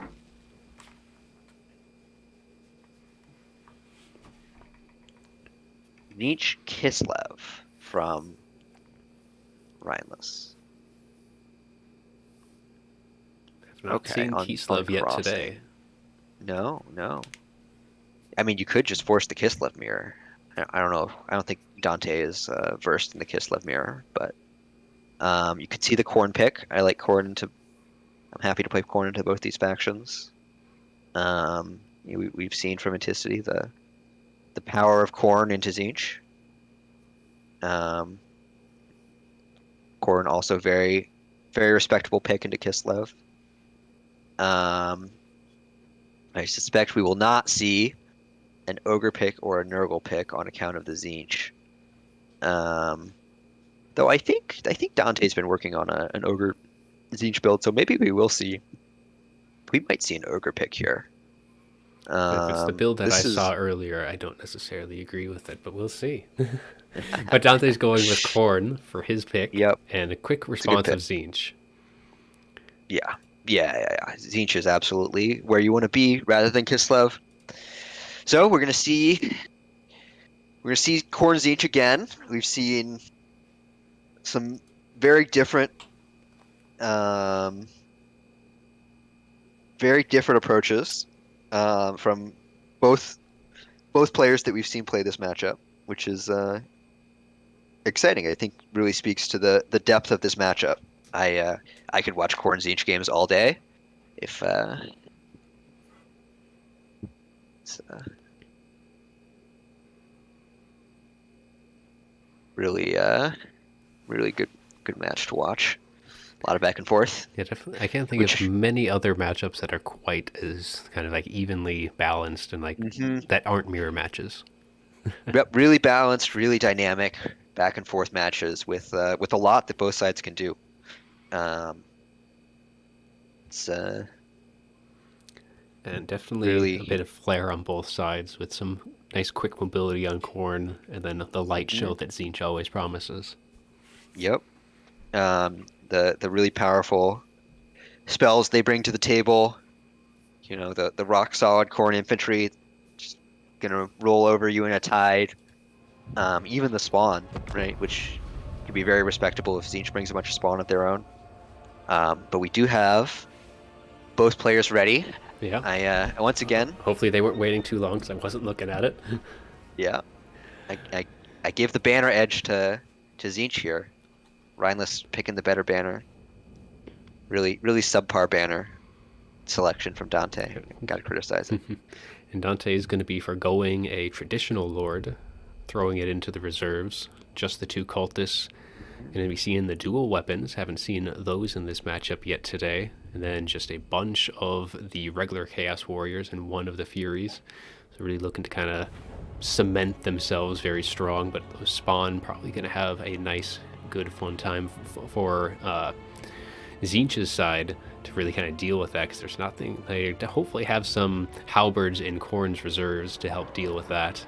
Otherwise, it is going to be 4 Forsaken, and then 4 Blue Horrors, Herald of Tzeentch, Locust, Chromatic Tome, Infernal Gateway, Blue Fire, and then the Fires of Change with Arcane Conduit. Yeah. So these are. Then, yeah, just pretty much quick sum up the other one. Just, yeah, lots of those Chaos Warriors, dual weapons, and then just 2 cultists. Nothing special on them. They are both going to be on horseback, though, to kind of get their summons where they need to. But otherwise, pretty straightforward army from Khorne. Yeah. So this is, from both players here, this is more what I consider to be standard for this matchup. But this is... I suspect you mentioned, you know, how is Dante going to deal with the spawn? I suspect that he has a couple spawn. If I recognize this build from him, he has a couple of spawn in the reserves. And when your opponent's gone lighter on the horrors, which Rhineless isn't quite light on the horrors, but he is certainly lighter than we saw from Platypus last game. You can summon those in, and they'll do very nicely into Tzeentch spawn. Particularly when you have, you know, such a wide Chaos Warrior front line. And Outer Region, no, Platypus and Houseplant are not the same person. They did both play Anticity today. Yep. A little misclick here, getting that Infernal Gateway drop down. And Outer Region continuing on that. Houseplant Anticity played early on in the bracket, so we started off the stream with them, but then in the semifinals, Platypus faced off against Anticity. Yes. No, we are clan mates, but we are not identity mates. We're not the same person. Yeah, a few wins of Magic, though, errantly spent early on. Yeah, it looks like an early Fury advantage from Tzeentch, though, taking down these Furies of Khorne. So there is still some more for Khorne to help kind of clear the skies. Yeah, it's a bit of an awkward engage path from Dante's. The Tzeentch was able to use their speed to get set up on mid a little bit faster, whereas Khorne's just sort of been funneling through the mid. And they have a lot more units than is space to actually engage with. Exactly. They Khorne definitely needs to get some spawn down here ASAP. Otherwise, they're not going to be able to really deal with the spawn Forsaken combo that Tzeentch is deploying. So at least for Khorne, all of that is condensed into one spot. Both of the spawn stacked up against each other. It makes that a rather formidable single point, but that is going to free up the rest of their Yep. flanks. Cultist, though, is taking a bit of damage from those Forsaken, just kind of slowly getting worn down. The nice summon though, doing a bunch of damage to the Forsaken in turn. 2 nice summons actually. Getting rear charges on the Forsaken, even though this one is getting kind of slapped. I it think is we a actually, summon. yeah, we have a 3rd spawn. But if those Forsaken break, then the spawn become a lot less scary.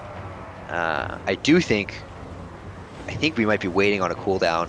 I think Tzeentch is waiting on a cooldown. This could be a very devastating bombardment. That's going to hit 3 units in total, pretty much. Yeah, that's huge. That's So the huge. halberds do get a little bit clear, but they're still going to be taking some damage. Chaos Furies take some as well. So yeah, that was a very good bombardment for Tzeentch's side. Yeah, the spawn have arrived, but it's definitely they're sort of waiting. There's nothing that's really to deter them from getting engaged. They have no mass range on Tzeentch's side, so they can definitely find one of those avenues. I think definitely kind of helping out against the other spawn here might be the best option for them right at this time. Yep. Because these guys are without any support, and that's exactly where they're going to be going, right into that nice other full health spawn. So their increased weapon damage is definitely going to be helping quite a bit in that engagement with all the support that they have around them.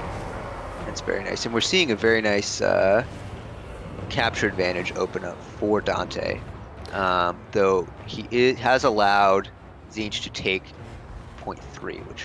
Well, not quite yet, but definitely enough pressure over there to take it. He is sending some Flesh Hounds to help with that. There is those spawn and some more Blue Horrors, though, that are going to be keeping that probably in control of Tzeentch, at least for the time being.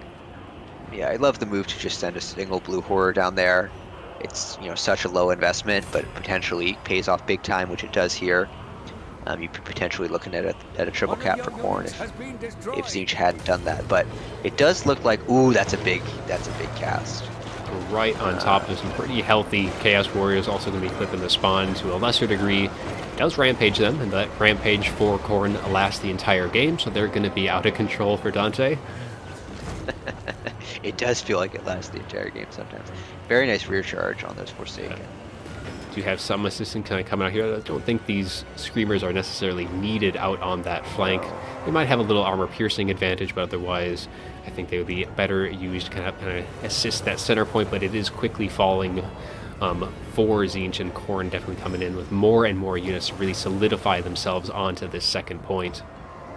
Yeah. If it looks like the spawn have turned the tide in this center engagement, and now Tzeentch needs to find another way to get their second point after having lost this lost on point 2, and that probably means contesting point 3. So I would like to see Dante sort of try and anticipate that, and send some forces up to 1. Did I say contest point 3? I meant contest point 1. And there, we do see some Forsaken, some Blue Horse coming in. He does have those Flesh Hounds kind of coming in, and then we just have some Chaos Warhounds that could maybe help just delay, but otherwise nothing really close by to help contest that far point. Just kind of cleaning things up here. So one thing you could see from Dante, which would be really impressive, is those Chaos Warhounds have the same capture weight as the Forsaken that are coming after the point, and they're faster. So what you can do sometimes, if you're really on top of your micro, run them in circles around the point. Don't charge them though. I think he was trying to hold them off of the point for as long as he can, but now that he's taken any amount of damage, is going to be in Forsaken's very quickly in Forsaken. Those things did not last very long on that far point, and the rest of these reinforcements as well dropping. We do see some Floodlayers and more Furies and some spawn as well coming up the hill to try and recontest that far point. Though the shattered units of Warhounds is actually going to be pulling the Forsaken off of that point in total. So they're still doing some pretty decent work keeping that point under their control, for at least for now. It's the Warhammer 3 equivalent of Faye using her Mortis engine after she's routed. You're still getting value even when you're routing. Love to see it. So yeah, this is the big question of how fast can these players rotate back to point 1, because I suspect that Dante is going to be able to hold the mid. And it looks like there's enough reinforcements now at this point where point 1 is going to be held by Dante. You got Spawn Furies going to be helping to at least hold these Forsaken off once these Bloodletters get involved. And it looks like the Furies themselves are kind of peeling off to help shut down these blue horrors so they don't get any shots themselves off onto the spawn. Yeah, this is nicely done. Yeah, I think it does look like Tzeentch has maybe accrued a small value lead. I can't quite tell. Yeah, they are up ever so slightly at 12,000 to almost 12,000, so it's like a 500 point difference at this point. Yeah, that's not really enough for... Tzeentch should be up by more than that in this matchup. And we do get a value. pretty nice gateway, going to be breaking those warriors, though I think there probably would have been some other targets that they might have done a little bit more value against. At least saving those Winds of Magic, because that's not a cheap spell. No. This is the forces are starting to run thin for Dante in mid, so it's possible that he could lose this point. But a nice timely reinforcement. You have a couple of Chaos Warriors coming in. Yeah, I'd love to see this. And off on the far field, if you had some Furies, now would be a great time to drop them onto those Screamers from that Vanguard point. That would be a nice little pickup you could get. I almost wouldn't mind just sending a single Chaos Warrior down to 3, since that is almost certainly going to force Tzeentch to respond with more than you committed with, but it's probably going to take too long for that to impact the battlefield, which is probably why Dante is not doing that. Yeah, and there's the Furies you called out, grabbing those Screamers. Just a little too late, as the Screamer is going to be getting back over to their own zone and can be having some blue horrors and pink horror support and some regular Chaos Furies as well to help kind of push them back. They might get some decent damage before then, able to chunk away at their HP a bit, but maybe not quite worth it if they themselves fall here. Chaos Warhounds, though, going to be streaming their way in to try and... they might be able to beat those blue horrors on that front, but if these Furies are... Actually, there's a lot of flyers here that are going to be able to have a thing or two to say about that. So those are Warhounds, not the those are just Warhounds, so... Yeah, I don't know about that. I think they'd probably lose that. Yeah, definitely needs a bit more presence on that field, but on the top of the point, Bloodletters and Spawn are doing a good job of cleaning things up, and this one cultist is just kind of soloing its way into these blue horrors, keeping them at bay, going to be allowing the rest of the units to kind of shut down that distance a little bit. Is that the Lord Cultist? No, that is not. So that is not the Lord Cultist. I think that one may have already either been pulled back, or I didn't see the death icon, so it would have its little picture over the head of the Lord, so that one doesn't have that. So that's a nice job by Dante to desummon that, presumably. Yeah, this is looking good for Khorne. You know, they've never been able to get the triple cap, like we saw with Anticity, where he was able to get the triple cap in both of his games. But they've held 2 points for the entirety of the game, and Tzeentch was a little slow to take that far point anyways. Right, and so Tzeentch does need to triple cap now. The triple cap is forced. If Tzeentch wants to win, and I think that's going to be pretty hard to accomplish, given just how much corned beef hash is just spilled all over. That was a terrible pun. I apologize. Spilled all over this map. Not quite anything quick enough, I think, to really do much here. All of the pink horrors would love to have some more support to help take one. Spawn and those Bloodletters should actually be able to finish that off without any issue, even with some more of that support. And with only 500 points to go, 2 points still to Khorne's name, I think that timer has passed the point of no return. Yeah. One thing Tzeentch could do here, when you're like this desperate for capture weight, you can sometimes just sell your Lord. Just try and get more units to push onto the field. Of course, the Lord needs to not be taking damage to do that. So these Furies are preventing that from being an option, though these pink horrors just were able to kind of force path their way through, though I don't think they have the pink horrors matter more right now. I mean, getting these Chaos Furies might be able to hold these guys back, but again, just not enough. Well, Zinch does have, almost It's has gonna that be second close. point. They Yep, have, there's but point with two. the Flesh Hounds coming in, I think they'll be able to hold things back long enough. Man. Because they are still taking that far point, but they just don't have, no more. It's Yeah, teetering back and forth, and now that these Spawn and Bloodletters got in, that is going to be it. So almost a valiant last push, but they still would have had to hold all three for quite some time. So we've had some really great Zeech corn games. Maybe, hopefully, we get another in the final. Really speaks to the quality of this matchup. How close the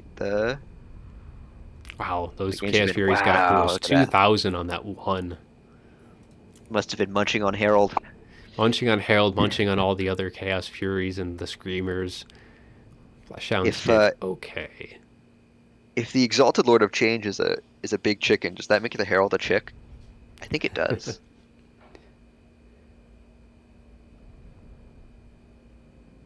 So one Forsaken did pretty well. All the blue horrors kind of as you'd Yeah, blue horrors do blue horror things. didn't see that Exalted Flamer I at don't see all. that. There's not enough breathing room, I think, for it. Yeah, so Okay. really nice first match.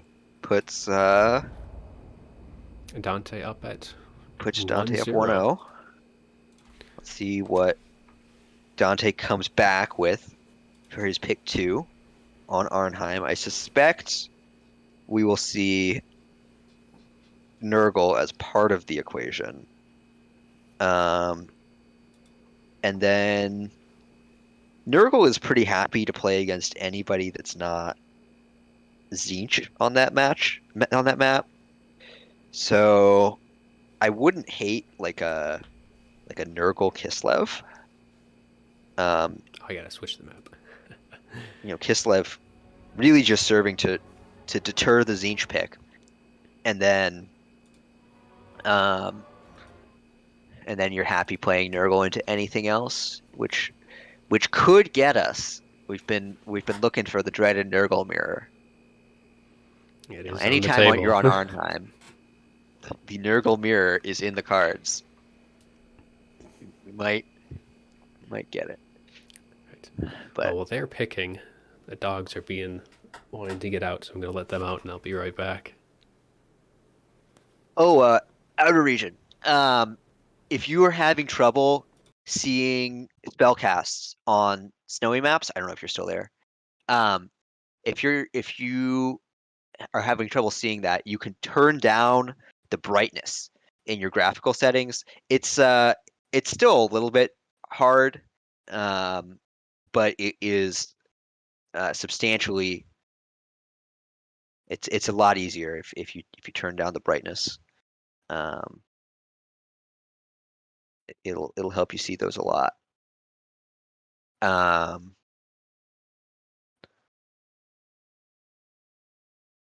yeah.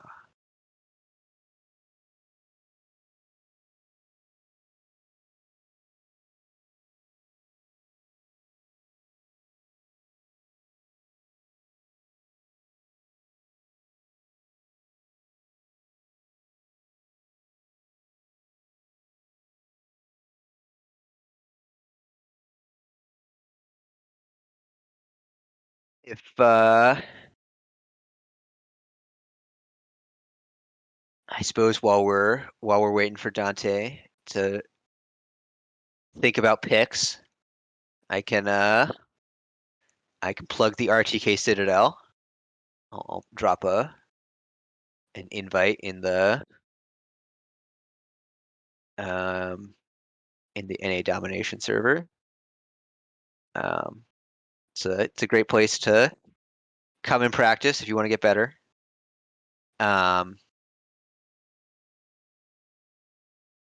There are both of our players who are in the semifinal are sitting in separate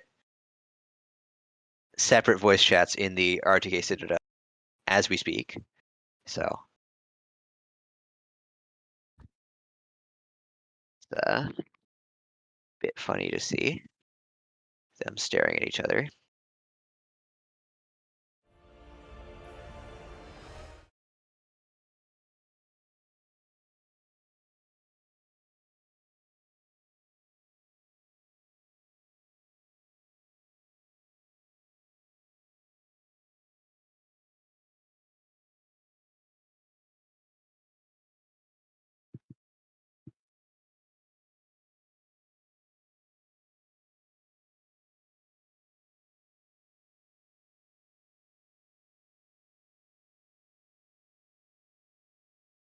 All right. Do we have a pick?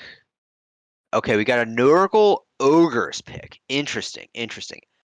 Oh right, there can't be a Zinch pick from Rhineless. Okay, okay, I like this. I like this. Right, because there can't be a Zinch pick from Rhineless because Rhineless has already played Zinch. So we got Nurgles because it's Arnheim, and we got Ogres. Um, I think Dante has some tech for Nurgle Ogres. So we might see the Nurgle Mirror. We might see Nurgle Ogres. Rhineless could try and play Corn here, but I think that's. I don't think you're favored there. You could see an Ogre pick is also, quite credible. They can absolutely beat. It's true, Fozen. We RTK our tentacles stretch far and wide. Just thought I should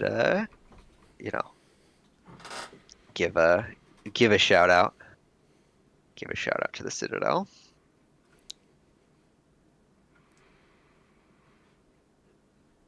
Oh, we finally got our first 2 picks.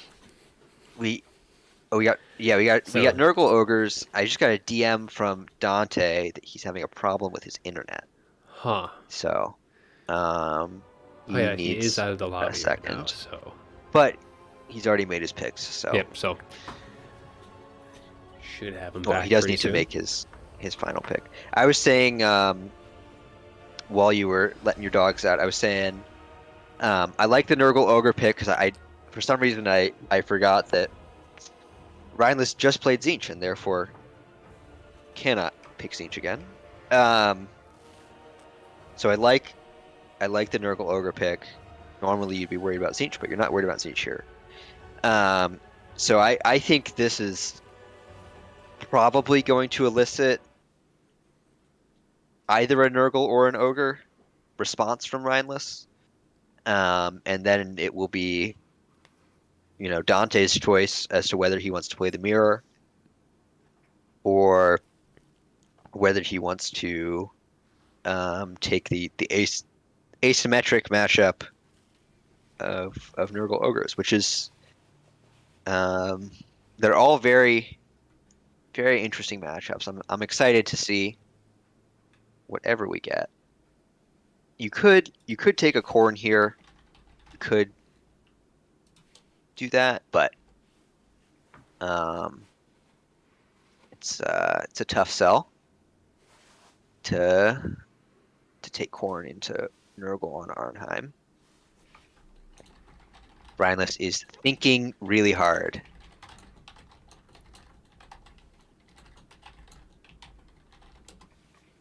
A common characteristic of players who make it this far in tournaments. They like to think.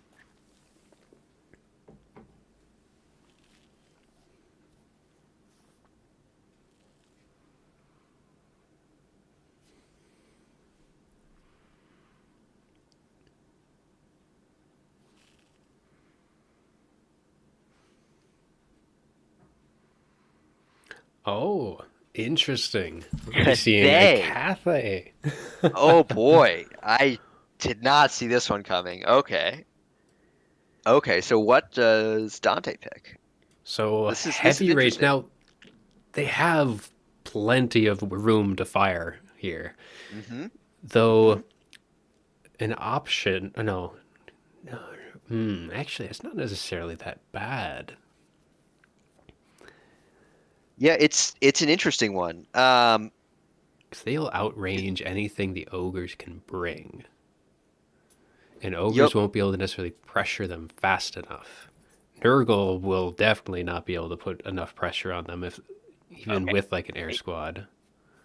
I think we may need to remake the lobby. I'm getting a message from Dante that it says the lobby is full for him. Let's see. Or did somebody? Well, no one else is there, so we'll rehost lobby here.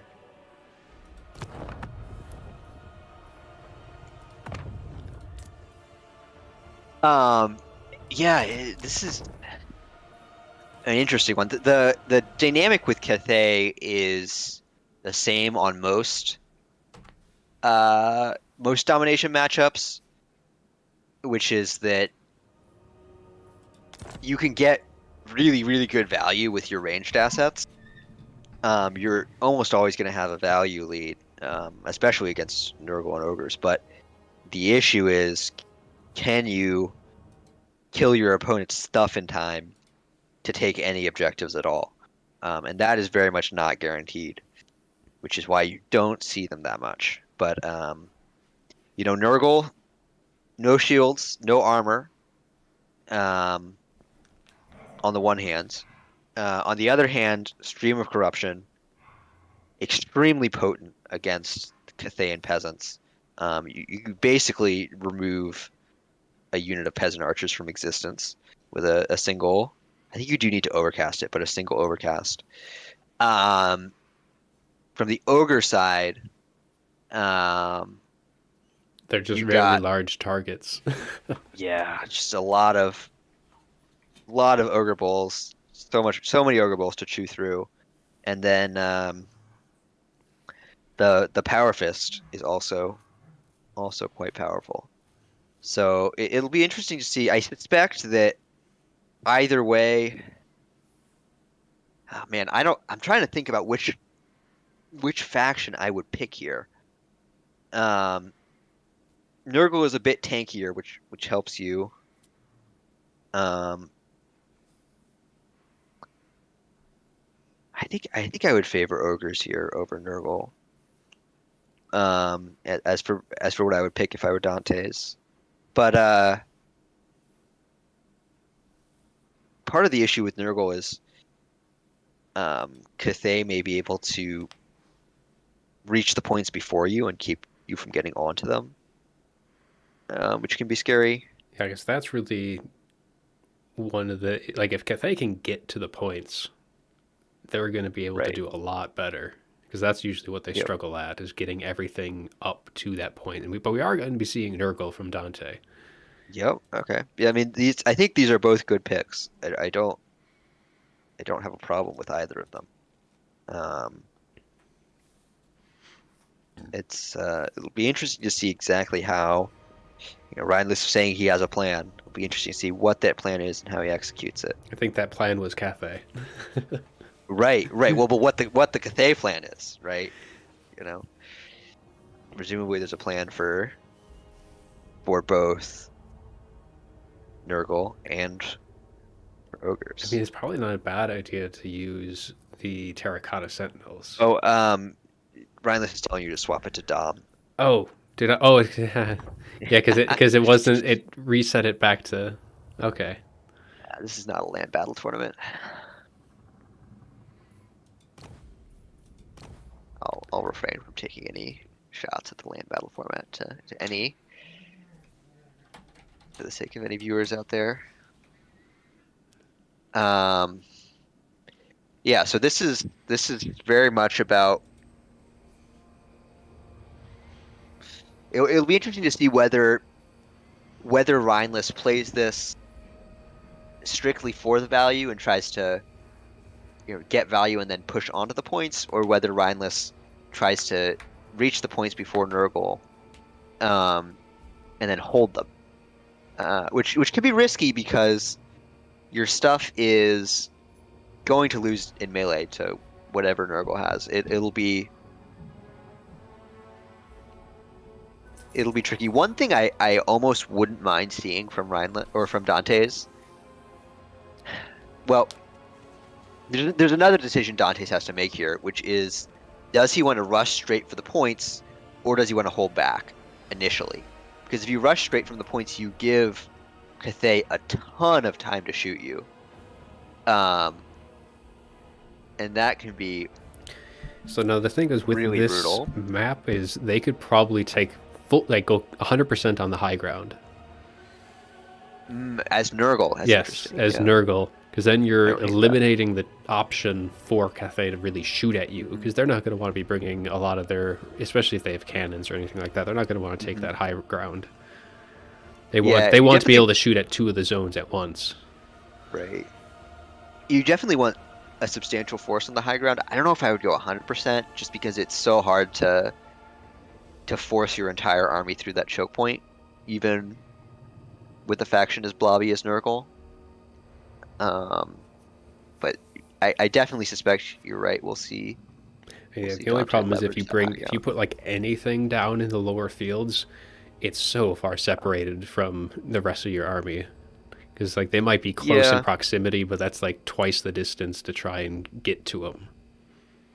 it's hard for Cathay to exploit that though, right? Like that's a big problem against Slanesh, where Slanesh can choose um, whether they want to go high ground or low ground, but Cathay is not about to, you know, hard engage on top of Nurgle and sweep them away. Um, and it's the other thing is if you control that choke point, then you control the best sort of transfer between the high ground and the low ground, which is a pretty big deal. On Arnheim specifically, because as you mentioned, you can really keep your opponent's forces disjointed. Oh, you see, interesting banner selection by Rhineless. Isn't that the rebel one? I don't know. I don't play campaign, but does it say? It doesn't say when I go over it. I approve of Dante's banner selection. All of the Cathay banners are good, I think, except for the default. This is not my selection, but it is a good selection.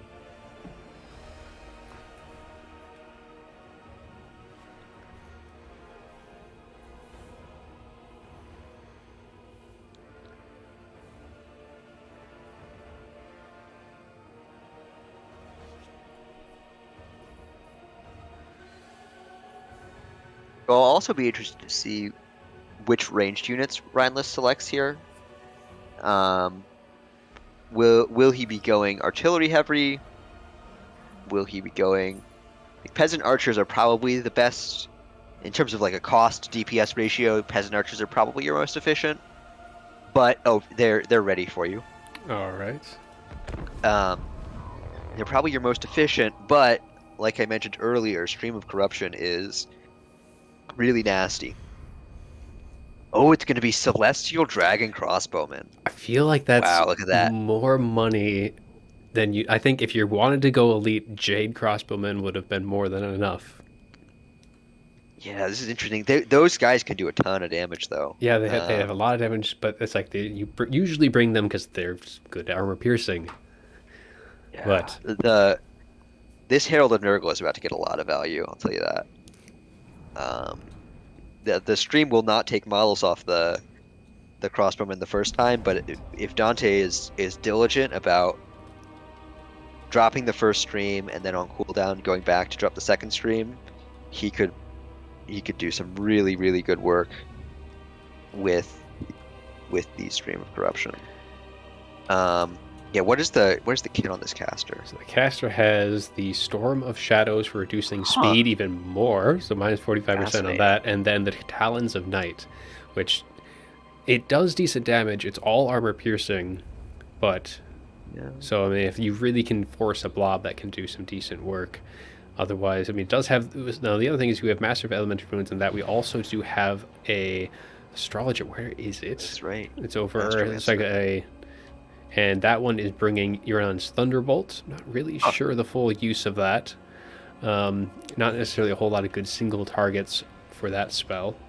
Otherwise, yeah, and it looks like he also has Cloak of Pomei on that, which is going to be a pretty substantial. So Celestial Celestial Robe and the Cloak of Pomei. So okay, just a little extra ward save and just augmenting the winds.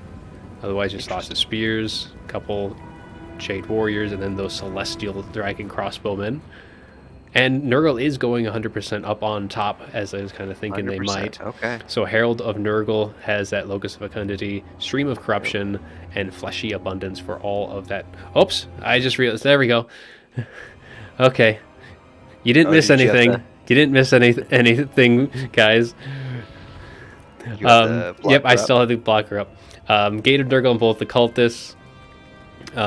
We have 2 units of Forsaken, Plague Bears for the rest, so lots of capture weight for Nurgle on this one.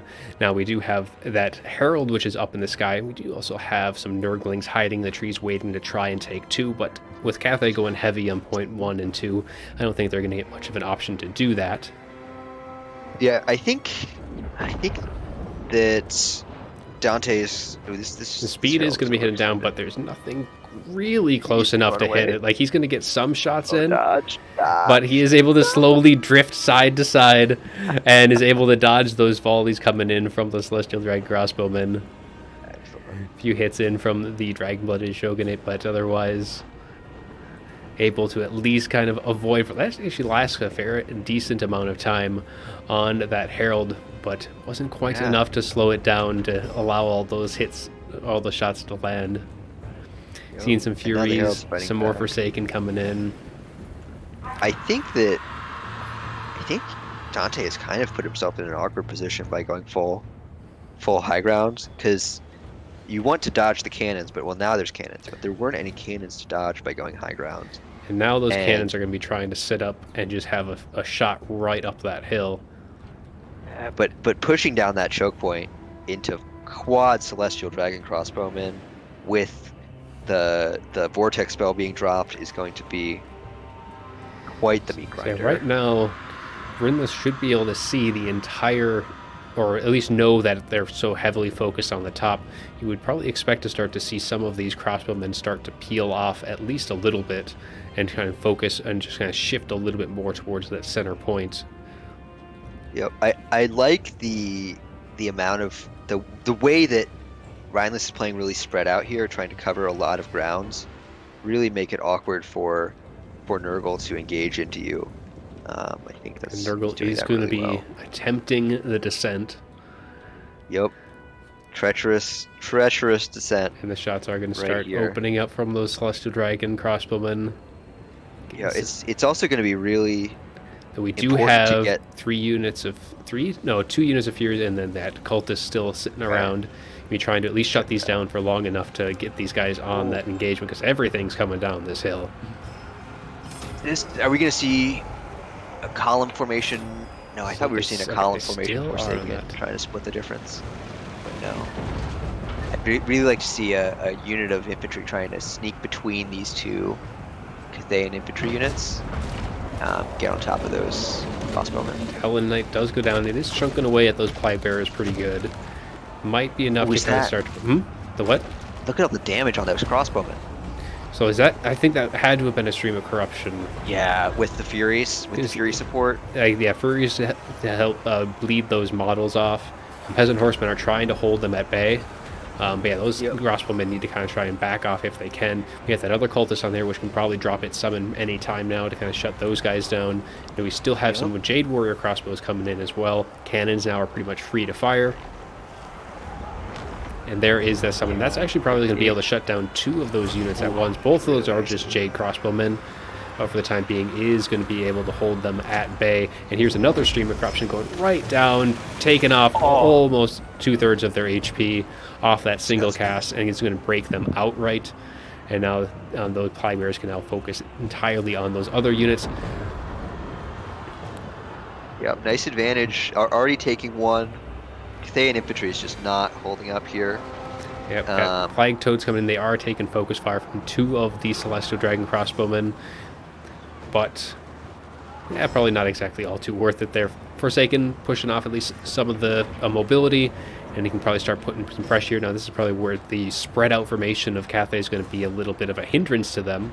Is a single unit of Plague Bears is going to be able to do more work, but a very nice cast of the Talons of the Night, able to deal with the Forsaken and those Plague Bears on that other side, and at least allow them to focus more on the rest of the Forsaken and try and get in. Cannon's still doing some good work.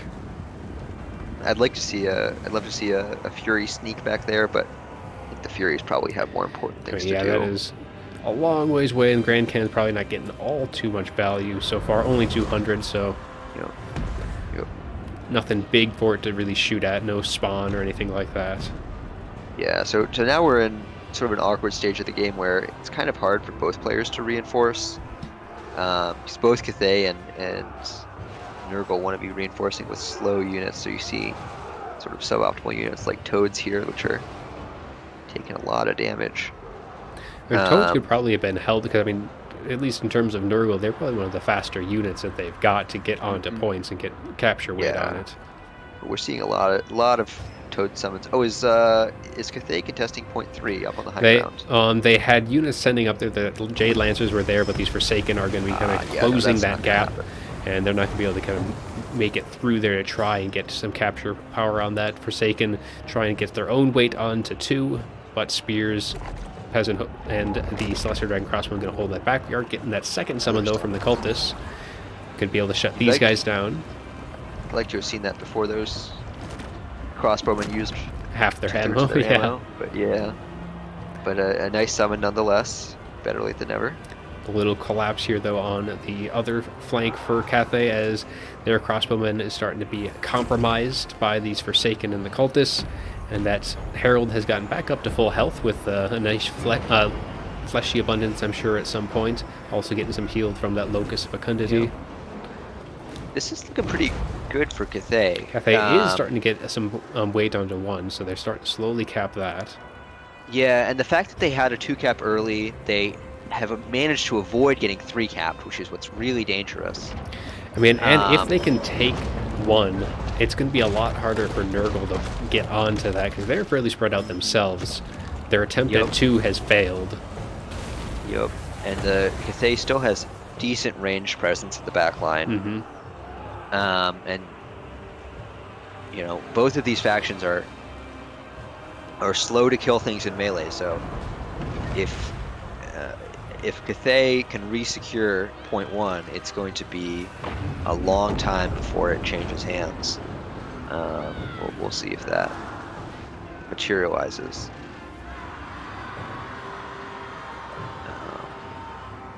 What is Nurgle reinforcing with here? So we have some Plague Bearers coming in on that Plague side. Bearers. Oh boy. We have some Flag Toads and then some Nurglings trying to get a little bit more. I'm not really sure. There's nothing to really contest that top point, as Forsaken still holding that pretty well. Nothing from...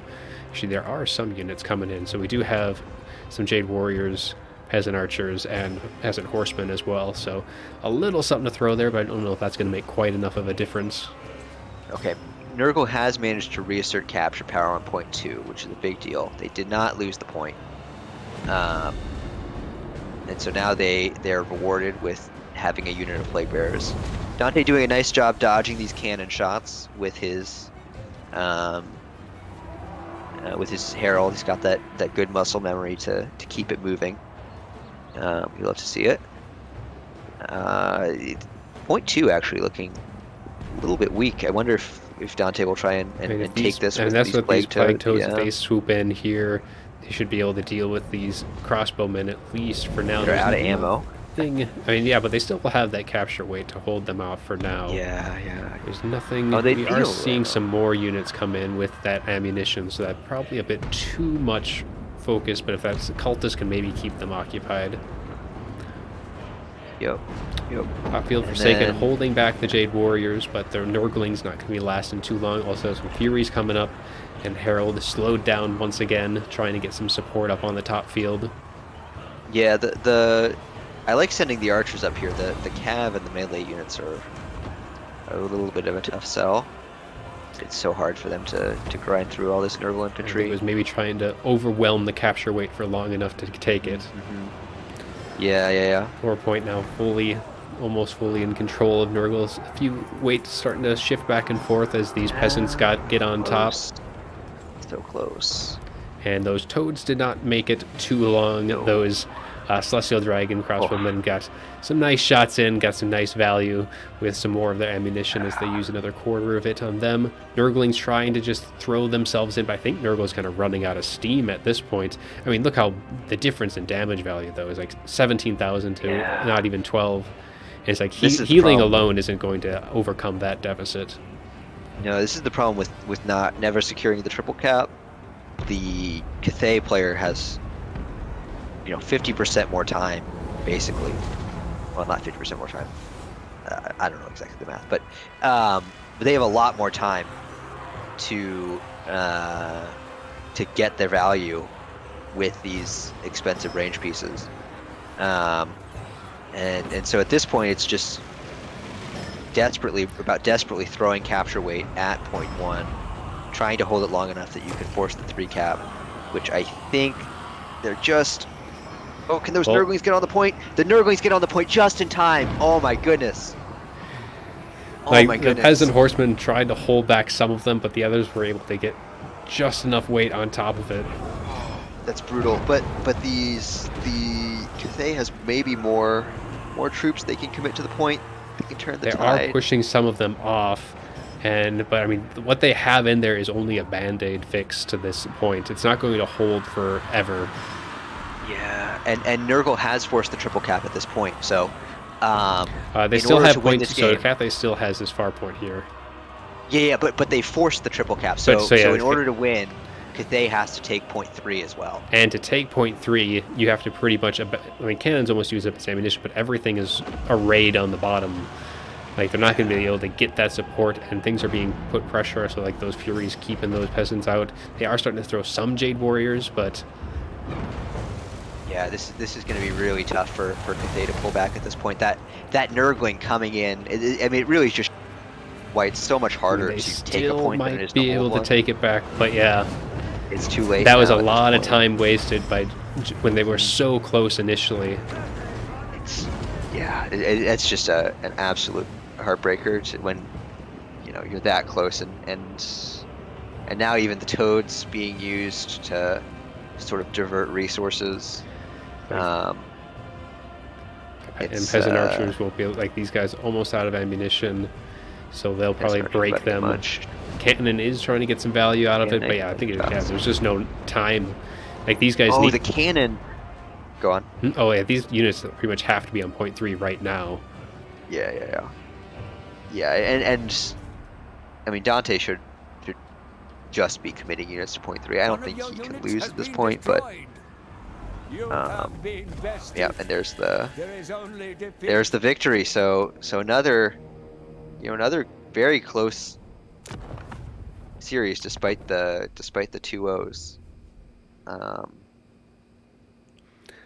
Yeah, the Herald did very well. Scream of Corruption did so nicely. Even Cultist got some decent melee damage in. Oh. Yup. Flagbear's not expecting much. Forsaken didn't do a whole lot. I mean, they really just held. I mean, nothing was really trading well into Cathay. But, like, I mean, Furies did pretty well. Furies did pretty well, yeah. Toads... No. Nurgling's MVP. Only 4 Nurglings. Interesting. Yeah, Toads just didn't do all too well. They had one at the start. Oh, okay, so there were 5 Nurglings. Never mind. Let's see these crossbowmen. So yeah, I mean, even the Dragonblood Shogun did pretty well. Crossbowmen, not so great there. 1,300, almost 1,200, 1,300. So nothing like super ridiculous on those. Interesting. The rest of the infantry not expecting a whole lot. Cannons did really well, 1,900. Able to use they used up pretty much all of their ammunition. Yeah, the cannons did really well, and they were also providing fire damage, so they were reducing healing. But there wasn't. I mean, the Flagbearers a lot of units could benefit from the heal, but yeah. Otherwise, even the peasants. There were some Jade crossbowmen. Yeah, nothing ridiculous there. Yeah, really well played by both players, though. It was a very interesting match of a matchup we don't see very often. So it's exciting. Yep, so exciting way to mix it up. All right, so Dante now we have it is Anticity and Dante. Exciting. Anticity so far feasting on his RTK opponents. He has felt 2 of our number already. Let's see if Dante can change the tide. Can be the one to overcome the dreaded Anticity. Yet to drop a game tonight. So for game 1, we will be seeing Anticity picking 2, I believe, on Dante is requesting a 2-minute breather. I suppose we can abide a 2-minute breather. Yes, especially after that last series. Needs to collect himself. Very, very intense games. So can remind our audience at home to, stand up, get that blood flowing a little bit. Stay with us, but you know.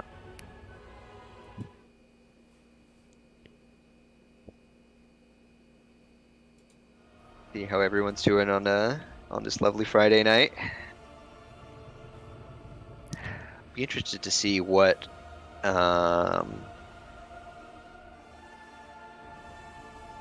Anticity runs in his pick 2 here. So we are on Broken Leg Gully for the first one. Pretty much opens up really any faction. I don't think it really Yep, and hinders any in particular. we've got Nurgle Kislev here, so it's a solid pick, right? You've got Kislev to deter Tzeentch. You've got Nurgle to fight into anything else. This is a pick that says I want to play Nurgle and I don't want to play Tzeentch. So it'll be interesting to see what direction Dante goes. You can obviously go Khorne. You can try ogres. There's some options. You could go. I mean, on a map as open as Broken Lake, you could go Slanesh if you wanted to. We saw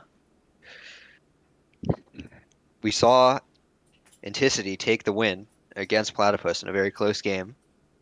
Very, very exciting stuff. We could even finally see the dreaded Nurgle mirror that we've been teasing all night. Well, we've got 5 games for that to happen. Yep. Yep. Though if the Nurgle mirror is happening, it's going to happen this game because Anticity is.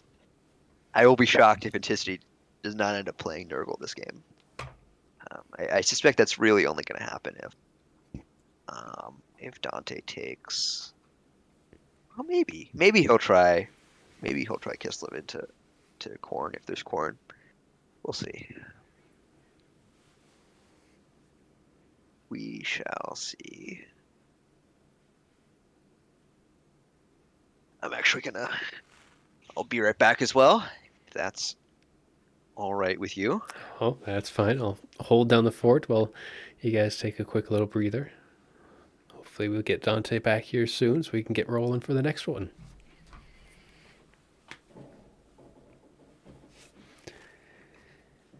Yeah, hope everyone is enjoying their Friday night with some lovely Warhammer 3. Seen plenty of good games today. I think every single one has been kind of right down to the wire in terms of points, with some very close one way or the others. And Dante, though, we do have our picks. So Dante goes with Khorne, and it is going to be Nurgle with Anticity. This is a fun matchup. I like this matchup. Well, I like any matchup where Khorne is involved. I mean, as playing Khorne, Nurgle is probably the least fun to really play against most of the time. Yeah, but there's some really interesting stuff you can do in this matchup. It's I mean, you really got it. You have to avoid the Chungus, assuming there's going to be a Chungus, which there may not be. I imagine there would be, but I've seen Herald builds, and I've seen some other stuff. We'll see what happens. But it's all about trying to outmaneuver Nurgle, which is always fun. Broken Leg is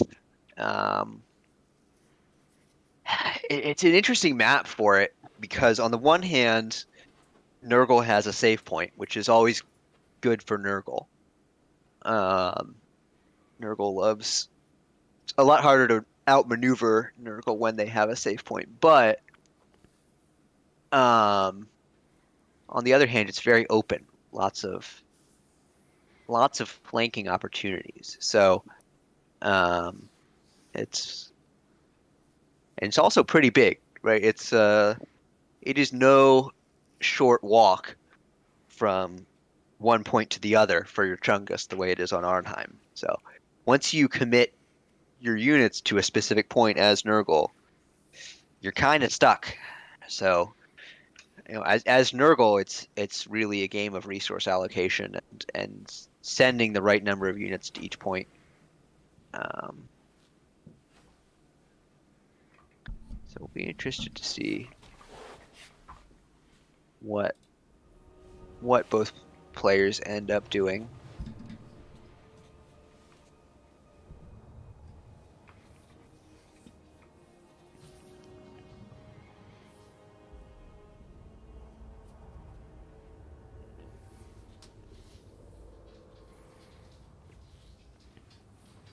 What's your favorite map, Valkonos?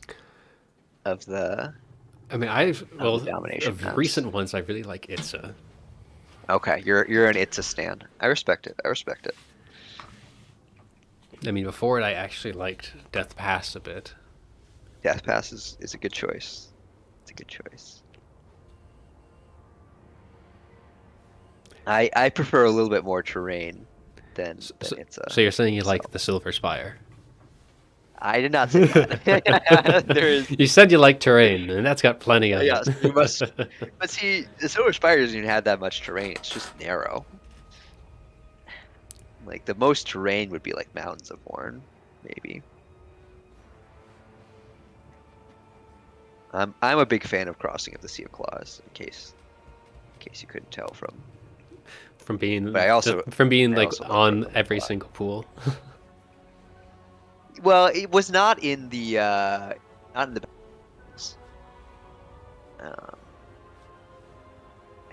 of the best ones were Battle for Itza, Arnheim, and Broken Leg. So, Crossing getting as much representation as Itza in the map pool overall. So, the most represented map being Arnheim, which it's a good map. It means we usually get Nurgle in every match in every series. It's true. It's a good way to ensure that you see some Nurgle, which everyone loves seeing some Nurgle.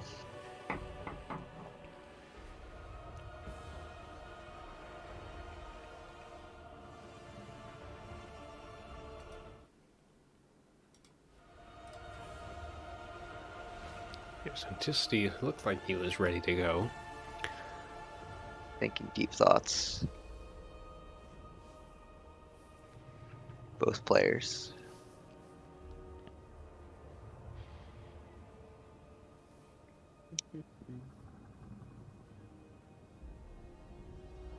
All right, ready player one. Just waiting on Dante. Yeah.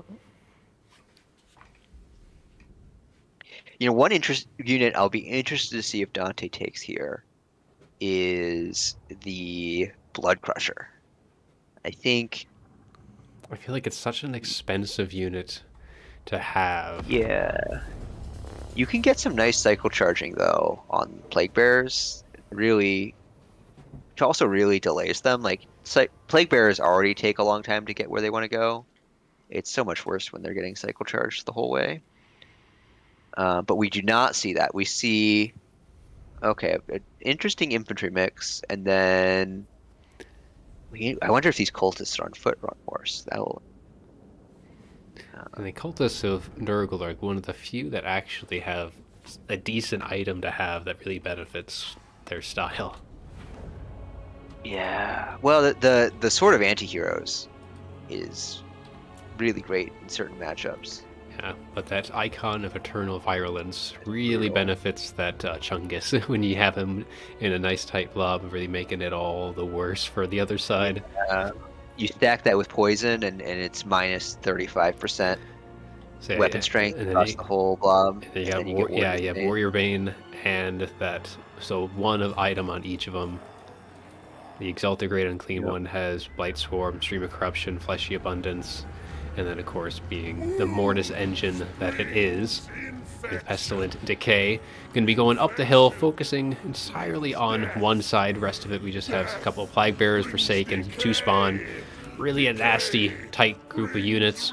Well, Khorne's going to be going very heavy on the anti-infantry department with Exalted Bloodletters as well as Chaos Warriors with dual weapons. 2 of the cultists going to be both on horseback, and they do have the Sword of Anti-Heroes on both of them. And then the Herald of Khorne coming in with Locus of Wrath as well as the Revel and Slaughter. So really buffing up that melee attack. So pretty much trying to minimize how long they have to be engaged close to the Exalted Great Unclean One, just to try and do as much damage as quickly as they can and get back out. Yep. And I do like this by Anticity hard committing to 3 at the start. When you've committed to a unit as expensive as the Exalted Great Unclean One, you really don't want to let yourself get any units picked off. And you just want to build up your width. I mean, especially on this map too, because if you go any split here, wherever the Chungus isn't, you're going to be that's just going to be prompting Khorne to rush the other side, and it only takes one unit to hold back the rest, just on either side of the pass. Yep. So you really have to stay together. I do like that Dante is putting pressure. You know what you were saying before? So here's those blood crushers coming in. So they just have to try and not get that Exalted Unclean One engaged in melee, because that's going to be some nice value for that. It's absolutely crucial that that Dante maintain a presence on the hill here, because what Anticity wants to do is he wants to force his way point and just have a massive blob fight right there, grind through all of Khorne's units. And these are definitely not cheap units for them to be. No.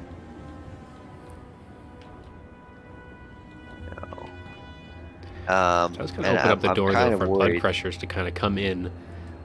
That's what's going to happen here. Oh, are we going right for the Chungus? Oh, this is aggressive. I do not think that Dante should be committing with everything that he is, though. He's just feeding fuel to the fire for that Exalted Great Unclean One. This is going to be really good value on that. That's Chungus. So, like, 2 Exalted, those Bug Crushers, all those single entities still taking damage, so I think, yeah, he's just... Those spawn, though. Those spawn are getting slapped, and here come the spawn of Khorne. He does completely break those Forsaken very fast. Spawn and Nurgle, but we're getting 2 of those Plague Bear summons as well. I mean, just everything's just committing heavily.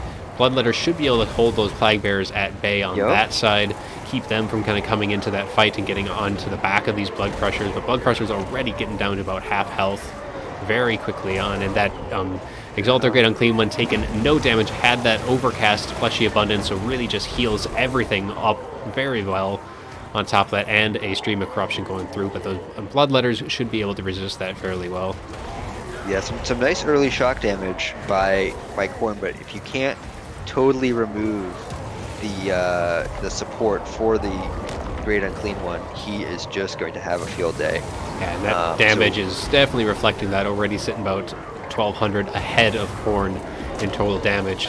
Just so many expensive units have taken a lot of damage from that Exalted Great Unclean One. Yeah, it's so hard to really fully remove that unit. And Khorne does have a nice 2-cap advantage here, but I don't think they're going to be able to hold it long enough. And Anticity has left his save point completely unguarded. So it's I really wish that not completely. We do have some Plague Bearers still up there. That's going to be a nice bit of a roadblock for Nurgle is going to allow them time to get something up there. Yeah, some really nice streams being cast here, though.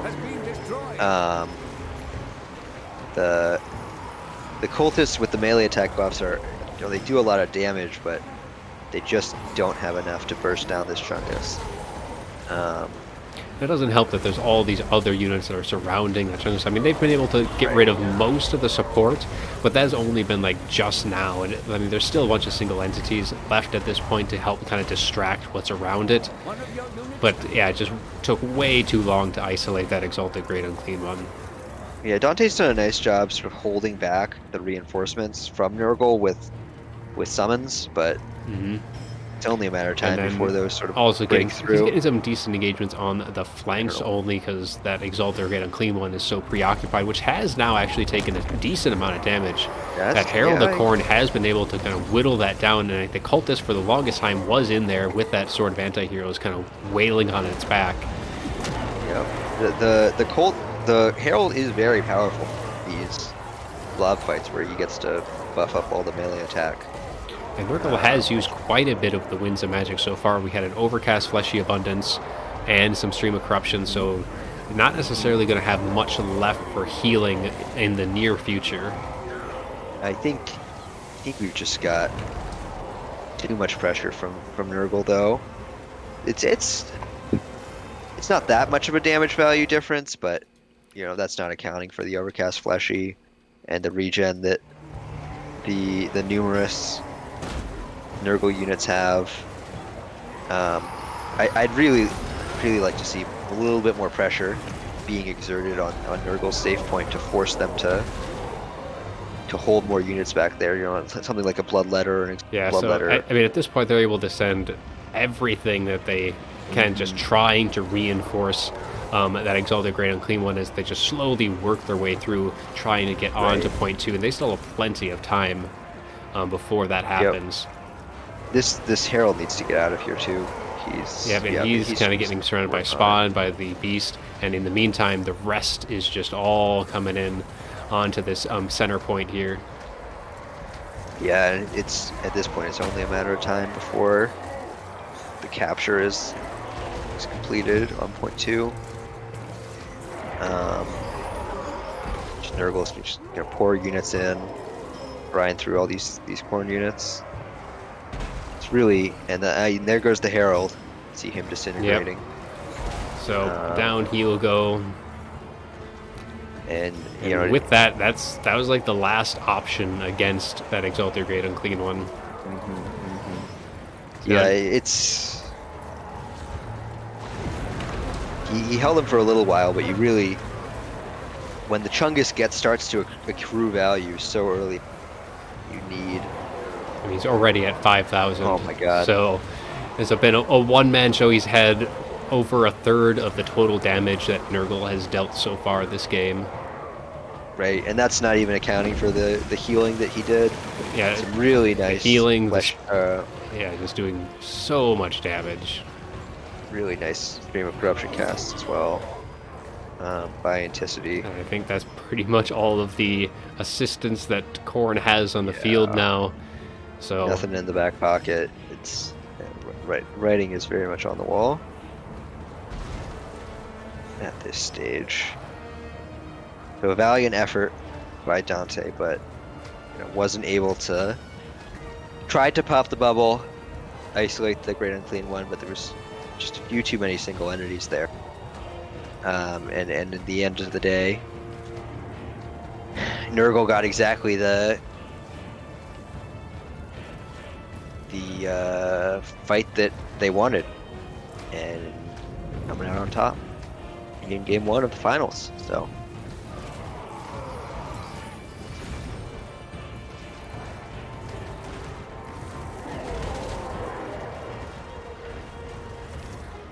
get some nice these blood crushers getting slapped by a bunch of Nurgle monsters. Yeah, there it is. Glory is yours. Oh, I just realized I was supposed to be saving stuff for this.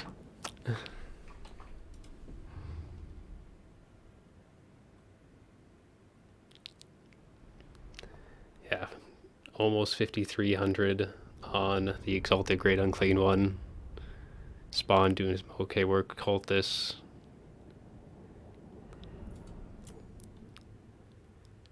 And even has some Exalted Plague Bearers in the back pocket. quad Beast of Nurgle. That's very Yep. interesting. I mean, it was just all in on protecting that exalted great unclean one. Nurgle. Yeah. And Dante's unit is like Harold got some okay damage, nothing but I mean the Exalted Bloodletters did some pretty decent work, Yeah. 1800 on those guys. Not a whole lot. I thought so. Something was doing a lot of damage to that Exalted Great Unclean one, but it wasn't the single entities for Khorne by the looks of it. I'll bet it was the spawn. No, maybe not. I don't know. Like the Exalted Bloodletters is like the only thing that really got a ton of value. Yeah. Yeah, they're very powerful in this matchup. You know, their mobility is um we didn't really see it exploited to its fullest in that match, but their mobility is one of the key tools that I think Khorne needs in this matchup. Because you need to avoid that big blob fight, and having those Exalted Bloodletters that can very rapidly take down isolated Nurgle infantry units it is critical to doing that.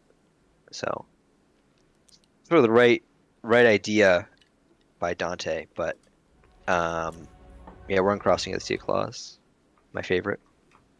The right idea by Dante, but a little off on the execution, fortunately.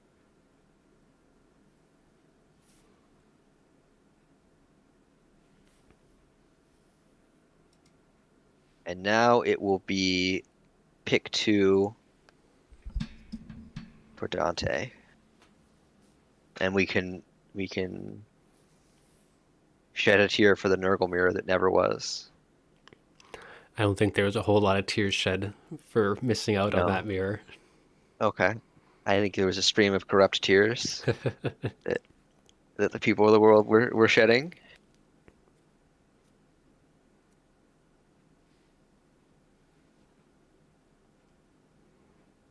What's the pick 2 going to be out of Dante on crossing?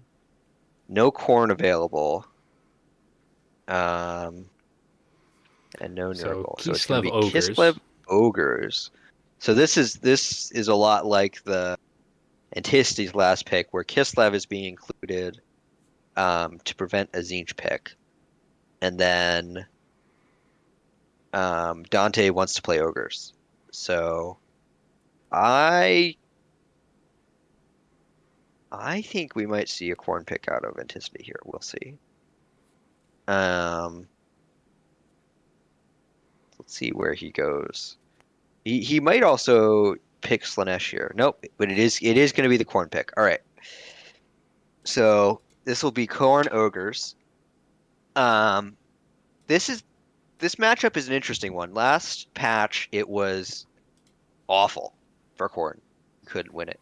But it's gotten a lot closer. So Maneater pistols are really good. But it's another one of those matchups where Ogres should get the value lead, but it's a question of whether or not they can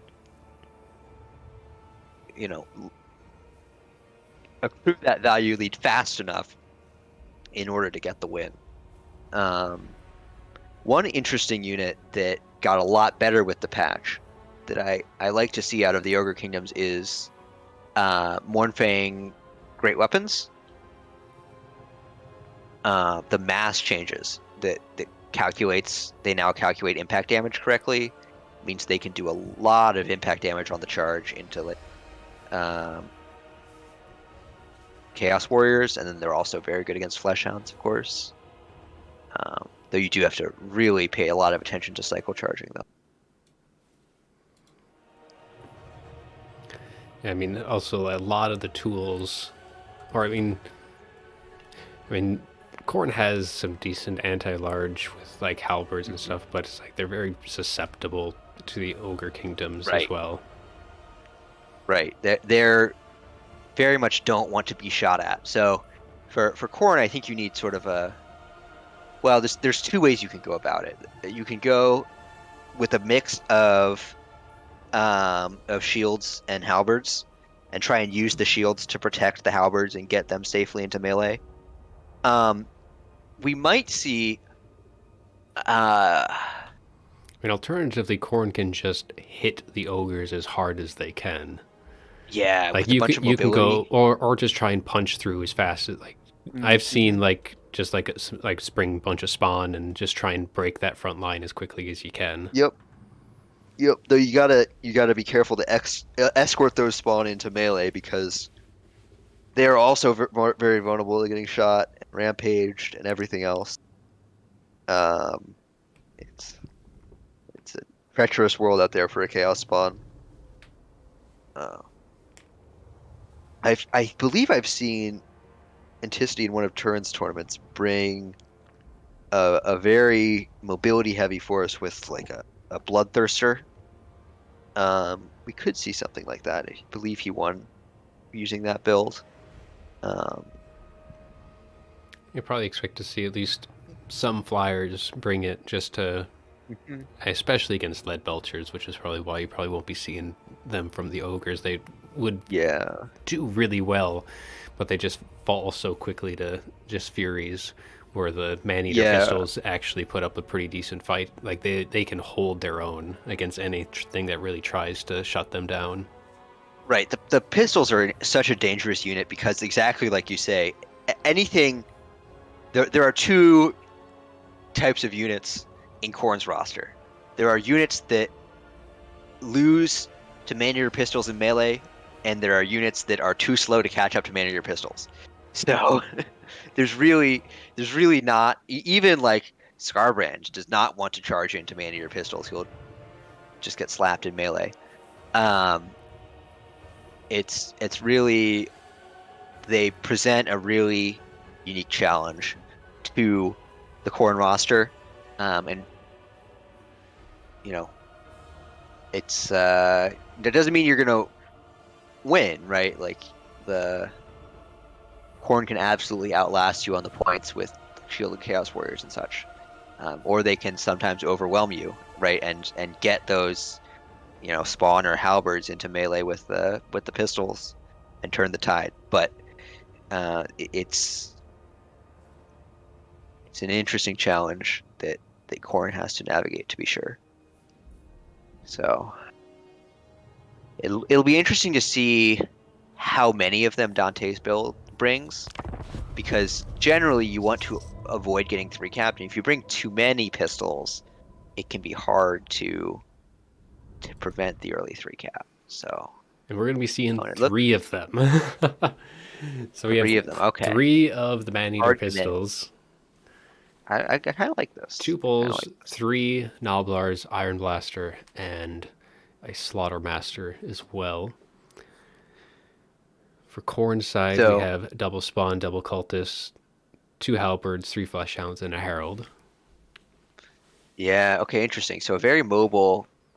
Well, the halberds are a little slow, but a very mobile start from Anticity overall, and probably is just going to try and run at these Manor pistols as quickly as possible. We'll see how that goes. Locus of Wrath, Um, Revel, and Slaughter, and then bring in Gate both of Corn. 2 Gatacorns on, and these guys are only on foot themselves, so they'll be kind of keeping pace with the halberds.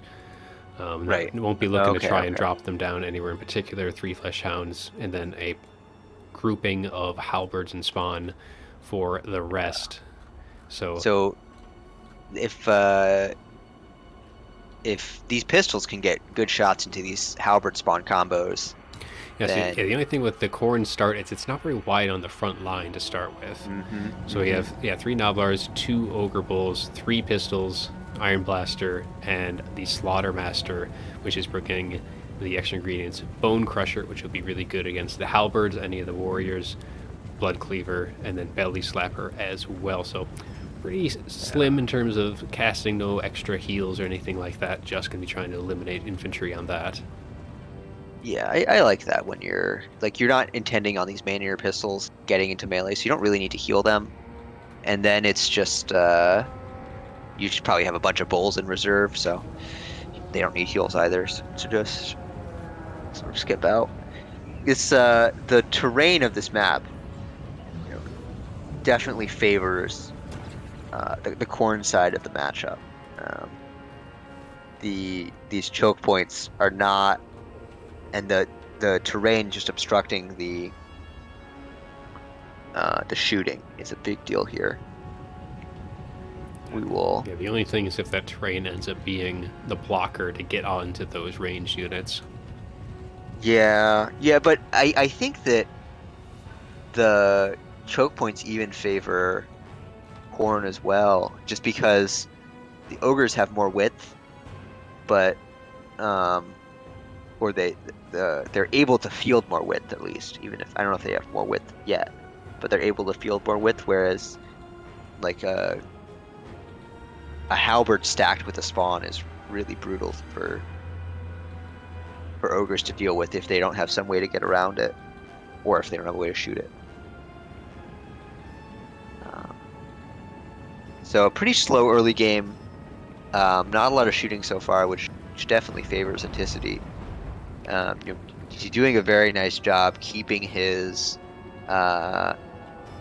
troops hidden until sort of the last moment here when he needs to get onto points. That halberd is not going to have a fun time with that iron blaster sitting right where it is. A few shots. No, but he's done a nice job preventing the down the line shot, which is really what you need to. You can allow the frontal shot, but you need to prevent that flanking shot. That's where you get really good value as the iron blaster.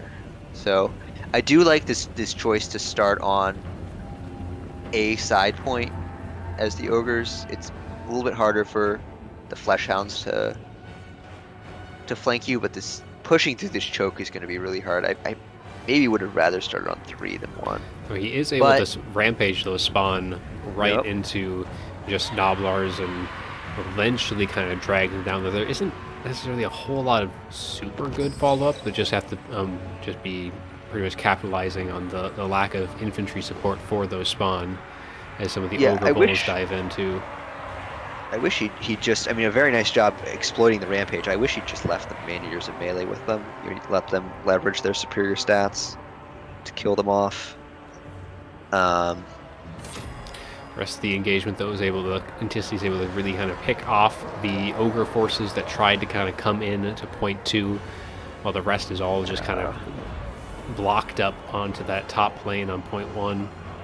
Yeah, a bit of an overextension by Dante here, letting those ogres go down onto point 2 a little bit before he wanted to. He needs to spend more time, accruing value with those expensive pistols that he's invested in before he really goes for this engagement. Really just feeding Khorne free value there.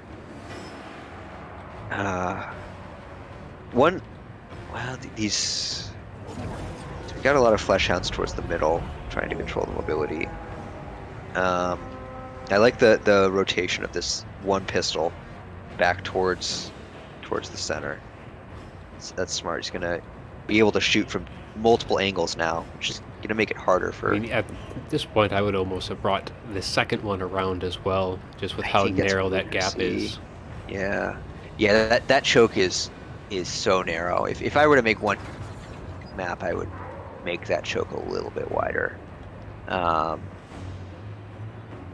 But we are starting to see some good shooting by the pistols, and the ogres have they have prevented the 3 cap, so that is good. It doesn't mean that we're going to be able to get enough value in order to get the 2 cap in time, but not going terribly. It should be decent fight here against these flesh hounds. This blob fight I think does favor the ogres. It's just gonna last a really long time. Just take too long, and these Maneater pistols actually didn't have good line of sight to even get any shots they off. Can't shoot anything. So they're actually being pulled back to try and get some shots in on the incoming flesh hounds. These spawn will be nice targets for them. Yeah, I like this decision to pressure 1 force the ogres to reallocate resources. I don't know if I would fully commit to the pressure, but having some units. Here's those in that Mornfang vicinity is cavalry good. coming in with Ooh. great weapons. Yeah, Looking yeah. to put some pressure either on the back flank. Wouldn't necessarily Is this bring them against those halberds on this far Yeah, don't side, send them but to halberds. there's But you definitely. can get some good But flanks. now the balance is kind of shifted on this side here with Mm-hmm. only one unit of halberds really kind of holding that line. Everything's kind of been thrown into this grinder over here. It's not necessarily Right. too bad of a thing considering where those pistols just couldn't get any support here. So they're getting a full surround now with those summons of those bloodletters, really breaking this pocket pretty nicely. Yeah, a lot of damage on that Herald of Corn, though. And it is very important that that Anticity does not have any spawn in this engagement. It looks like he's about to rectify that. If those spawns show up, they could be very dangerous for this Ogre Slaughtermaster very quickly. And, you know, much like we saw in Platypus's game against Slanesh, when the Ogre's their lord, it is hard to keep them in the battlefield. It looks like those spawn are instead going to be electing to try and assist this pocket over here.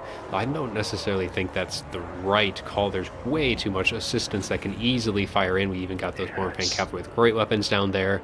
I think they'd be much more beneficial here, as you were kind of saying before. I mean, that Slaughtermaster, though, is kind of getting really low, depending on if he does break here, which direction he goes, because there's no real support for the ogres unless he kind of comes back. But we got Spawn kind of putting pressure on the backside there. Everything else for the ogres have kind of abandoned this point over here, kind of giving it to Khorne at this stage of the fight. A few things kind of just chasing things on the flanks, but yeah. And if Anticity can and kill there this goes lord, that and Slaughtermaster routing now. It does get one final cast off, but he is not routing the right way at all to kind of help him come back. And with that Herald on his Juggernaut, he's going to be able to help just chase him down, especially with Flesh Hounds and all that. So I think he is not long for this world. At least we won't be seeing him back for at least a little while. Yeah, this is the cost of not taking, Troll Guts. If you're going to bring these Mornfang, you want to heal the Mornfang, and if your lord gets isolated with that, then it can be rough. Yeah, you definitely don't want those Mornfang in combat with the halberds. But Anticity, I don't know why Anticity hasn't taken one away from... Oh, okay, so that's why. So a few units have kind of cycled back. And yeah, this is what nice. was there, those Flesh Hounds and those Spawn actually got kind of blocked off completely from even if they wanted to go back that way. And somehow the Iron Blaster is still kind of skirting around trying to get back into it. No. Yeah, this is, and down goes the Herald. Down he yeah. goes with a nice volley, gonna bring him down. These Mornfang might actually have an opportunity now to turn and free up their Slaughtermaster, at the very least to just recall him. Because there's not going to be any healing coming back his way, so he might not even come. Well, even if they do free up the area around him, it's possible that he's not going to be coming back regardless with how low he's gotten. Some pressure probably needs to be kind of mounted towards that lower point. Anticity is sitting pretty nice in terms of points at this stage, but the field is looking a little barren of Khorne units at this point. Yep. It's I think we're about to reach the point where I think we may have already reached the point where the ogres need to triple cap in order to win, but they are getting the 2 cap. So now it's a race, right? Does Dante realize that he needs to take the 3rd point, and does he sort of execute on that? And can he do that in time? I think he should be able to do that. He's got a total of almost 5 minutes, not quite, but almost 5 minutes to do that, if he can. But he's not being very proactive about it right now, which is fine to reinforce his existing points. Right, you don't want to lose your existing points, but you do need to there needs to be a little bit more urgency here about moving towards point 3 and taking it away from that halberd. And Anticity, meanwhile, yeah, doing a good job keeping his tabs on the Slaughter Master, doing a good job reinforcing point 3. So, we will see if Dante can do this in time. At this point, any significant effort towards 3 is going to really leave the other points fairly open.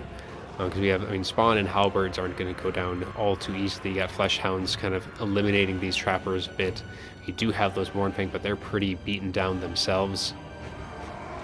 Yeah, one thing to watch is the resources that I think that, as far as I can tell, Dante is banking a bunch of resources. Yeah, right now he's sitting at about 1,700. Anticity just brought in some units trying to put some pressure onto point 1, so he's actually bringing over a pretty significant force, though most of that's kind of 2 Furies, but we do have some Exalted Bloodletters and Spawn trying to kind of push their way up that way. Now we do have both of these units of Ogres would probably do a decent amount of work against those Exalted Bloodletters, kind of forgoing all of their other bonuses. Yep, a couple Saber Tusk packs going to be bringing it down. So this is kind of what a lot of that funds was. So we see 2 Saber Tusks, we see Ogre Bulls and some Noblars all streaming their way down towards point 3, charging in. Right now they're going to be trying to assist these Ogre Bulls, both Spawn and Halberds, though pretty undamaged overall. We do have that Iron Blaster sitting point blank range, though. Should get some very nice damage. Oh, look at that volley. So very good volley there. Yeah, it's just about capture weight now, though, and I don't think that the Ogres are going to have enough of it. I think that Anticity is going to eke this one out. I think they definitely have enough weight right here. The problem is now you start swinging your way up this way. Yeah, the Fury's holding this entire pocket of units, which would love to be up here trying to deal with those Spawn. On the Fleshhounds, they should be able to handle those Man-Eaters fairly well. And then once these Exalted Bloodletters got in, these Ogres, they waited way too long to get moving. They were sitting over here when these guys came into the field, and they needed to start right as soon as they saw it. But I'm sure they wanted to hold that point secured over there. Ogres just collapsing onto point 3. Not quite enough to start swinging it. Those Halberds and Spawn still are holding it, but if they get just a couple of units on the field on it, they should be able to start. And there they go, start swinging it into their favor. Okay, this should capture pretty quickly, because this is a lot of Ogres, but I don't know if it's going to capture fast enough. Point 1 is almost under Corn's control now, so they'll be able to take point 3. But now the question is going to be over onto point 1, where those Bloodletters and Spawn are now able to take it, and I think that's going to seal it. Yep, that's going to be game. Unless, barring some miracle, that is going to be Anticity eking out the game yet again. So these Ogre Bulls trying to force path their way through. Yeah, well, he's... no, it's not going to be in time. He's bringing in just kind of anything that can get here, but... it's really close. But if both of these Noblars weren't so tied up by those Chaos Furies, maybe they'd be able to get there. But with them being tied down, so many units off on point 3, they just had to commit that many just to cap it back from what Corn had there. Yeah. Really, really nice game between these 2 players. Really well played by both of them. Just in the end, Anticity barely able to hold this long enough. All right, so that's going to be a 2-0 lead for Anticity. Both players have used Corn. Yeah, Slaughtermaster 1340. The Iron Blaster did rather well. Yeah. And then all of the Man-Eater pistols, 16, 18, 15 pretty much, so lots of good value there. Mournfang, not necessarily as great, but respectable.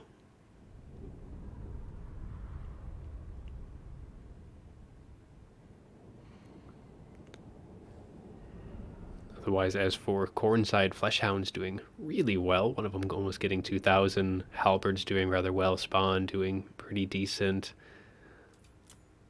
Exalted Bloodletters. Otherwise, yeah, it was really decided though by like just the capping and just the timing on the moves that Anticity was making at the last second there. Yeah, yeah. All right, so it's going to be a pick 2 from Anticity again for game 3 And this map um, is on Arnheim. Arnheim. So I suspect we're going to see. I don't know what Anticity's going to pick, but I suspect we're going to see a Nurgle.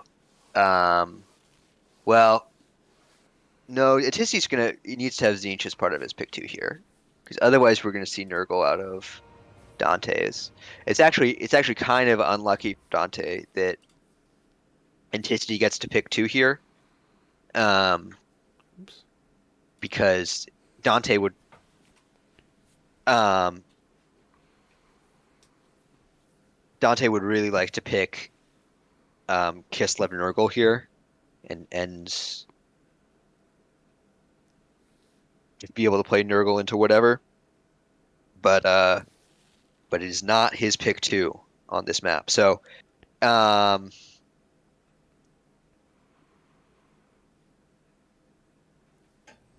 so I suspect we're going to see Tzeentch and something uh, from Anticity. Don't know what that other faction is going to be. Tzeentch and Ogres. Okay, yeah. This Strong probably 2 picks. results. Yeah, this probably results in a Tzeentch mirror, I would suspect. So maybe we'll see some more of those pink horrors, exalted pink horrors. That'll be fun. Um, you could take Nurgle here, but I'd be pretty scared to take Nurgle into Tzeentch. You don't have ogres and you don't have Khorne. Right, Khorne is the other thing you would pick into here, but that's not an option. Wanted to go You could bold. try You could try Slanesh. Cathay. Cathay. If you want to be Okay. bold with it. Oh, I thought you were saying he was picking No, Cathay. no. You got me excited. That would be quite a pick. There are some things that Cathay can do into Tzeentch. It's not impossible. It is. You are not favored, but it is not impossible. And if you play well with your cannons, you can sometimes make it work into ogres. So it's not. It could work. It could work. I don't know if Dante has practiced enough with Cathay to do that, though. I think maybe if Ryanless were here, he would be considering Cathay, but I don't know if that's in Dante's back pocket.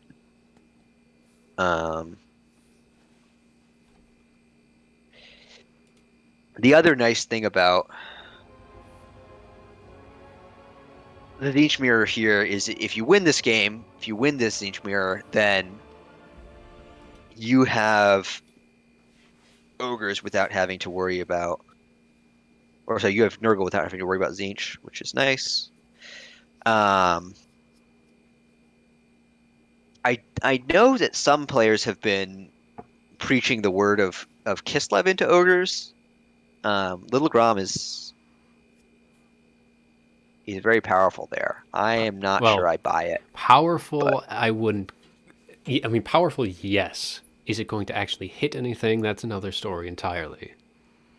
oh, it'll hit ogres if there's ogres to be hit. If there's ogres to be hit, it will hit them. All right, let's see what Dante has here.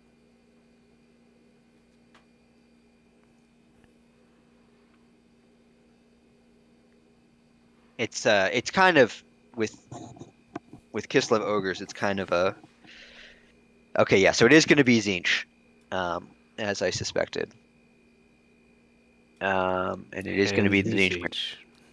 So last time we saw Anticity bring Kairos. and sort of a leaner Kairos, and then the Exalted Pink Heavy, yeah, Horror. well, just heavy pink horrors in general. Yeah, heavy Pink Horrors, but the Pink Horrors, the rest of the Pink Horrors were in the reserves, I think, and it was Yep. like 5 Forsaken in the starter, um, which did very well. The map is different this time, so instead of Broken Leg, we have Arnheim. Um, this is probably well, this is probably a slightly worse matchup for like or map for like Chaos Knights. It's a little bit hard to maneuver them on Arnheim. It's kind of a narrow map relative to Broken Leg. Um, It's a strat game. This is Houseplant that's joined me right now. Hello. This is yes. Welcome, Strat Game. This is it is I. Anticity slapped me in round 2, so I joined Valkonos for the cast. Having some fun. We are in the grand finals. This is game 3. So yeah, Dante versus Anticity. We've had some very good games so far. and in Some looking very at close ones. just the semis, it was Platypus and Anticity in the first Mhm. semis, and Rinless and Dante in the second. Now we are most of the way, or about halfway through, I guess, the best of the 5 series. So Yeah, very exciting. should probably look to see. Okay, Anticity's ready.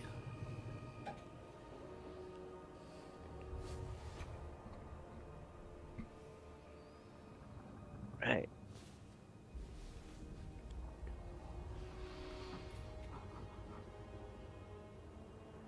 I want to see someone bring a cultist this game. I mean, I it's want to see still a them kindle good flame. choice to do. Yeah, yeah. It's not like it's bad. Yep.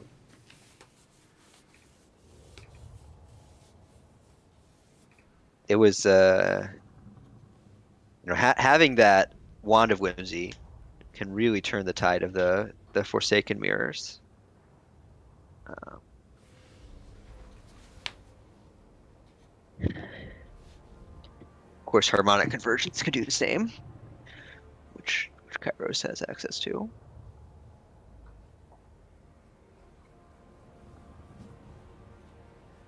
Seems like there's a bit of a conference going on. It looks like Tim the Wilder is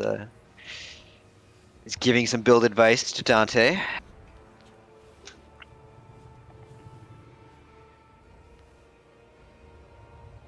Yeah, it was a very strong tourney. A lot of good showing in both in terms of you know the number of players who showed up. Oh, oh, wait, have we been? You haven't been saving replays. I've saved the finals. Oh, you've been saving the final replays. Good, good, good. I forgot about the semis. That's okay. That's okay. For all you French speakers out there, I don't know if there's any French speakers awake at this hour. Um, well, there's French speakers all over the world. What am I saying? But I think that we are going to be having what's his name? Somebody contacted me that he wanted to cast these games in French from replay. Oh, and Rhineless messaging that he has the games from his semifinal. Oh, good. So we have at least some of them. Yes, very exciting. Hungdil, that is his name. I don't have a link to his channel, but that is his name. So thank you, Rhineless.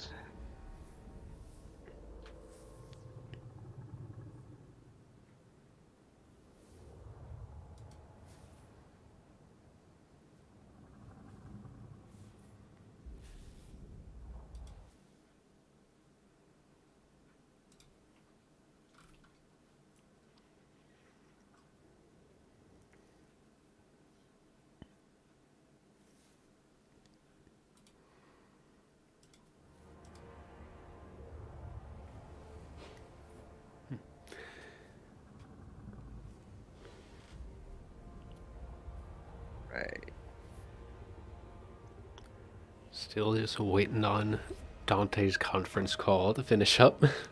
Yeah. Yep. Yep. It's can sometimes be really hard to get that last bit of spend. It's in a way it's twice as hard He's almost to there. to figure out exactly what you want your build to be than it was in Warhammer 2, because in land battles you only have to get one number to add up to 9, you know, to sum down to 0. But in Domination you have to get 2 numbers down to 0. Though right now with Domination it's not as critical.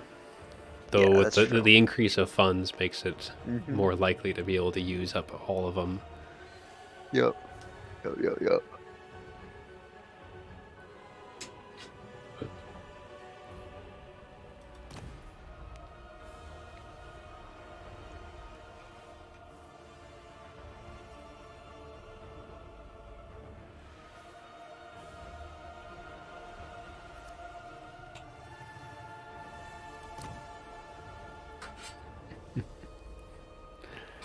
Oh, he was so close to a perfect 0 build. Seeing some shuffling.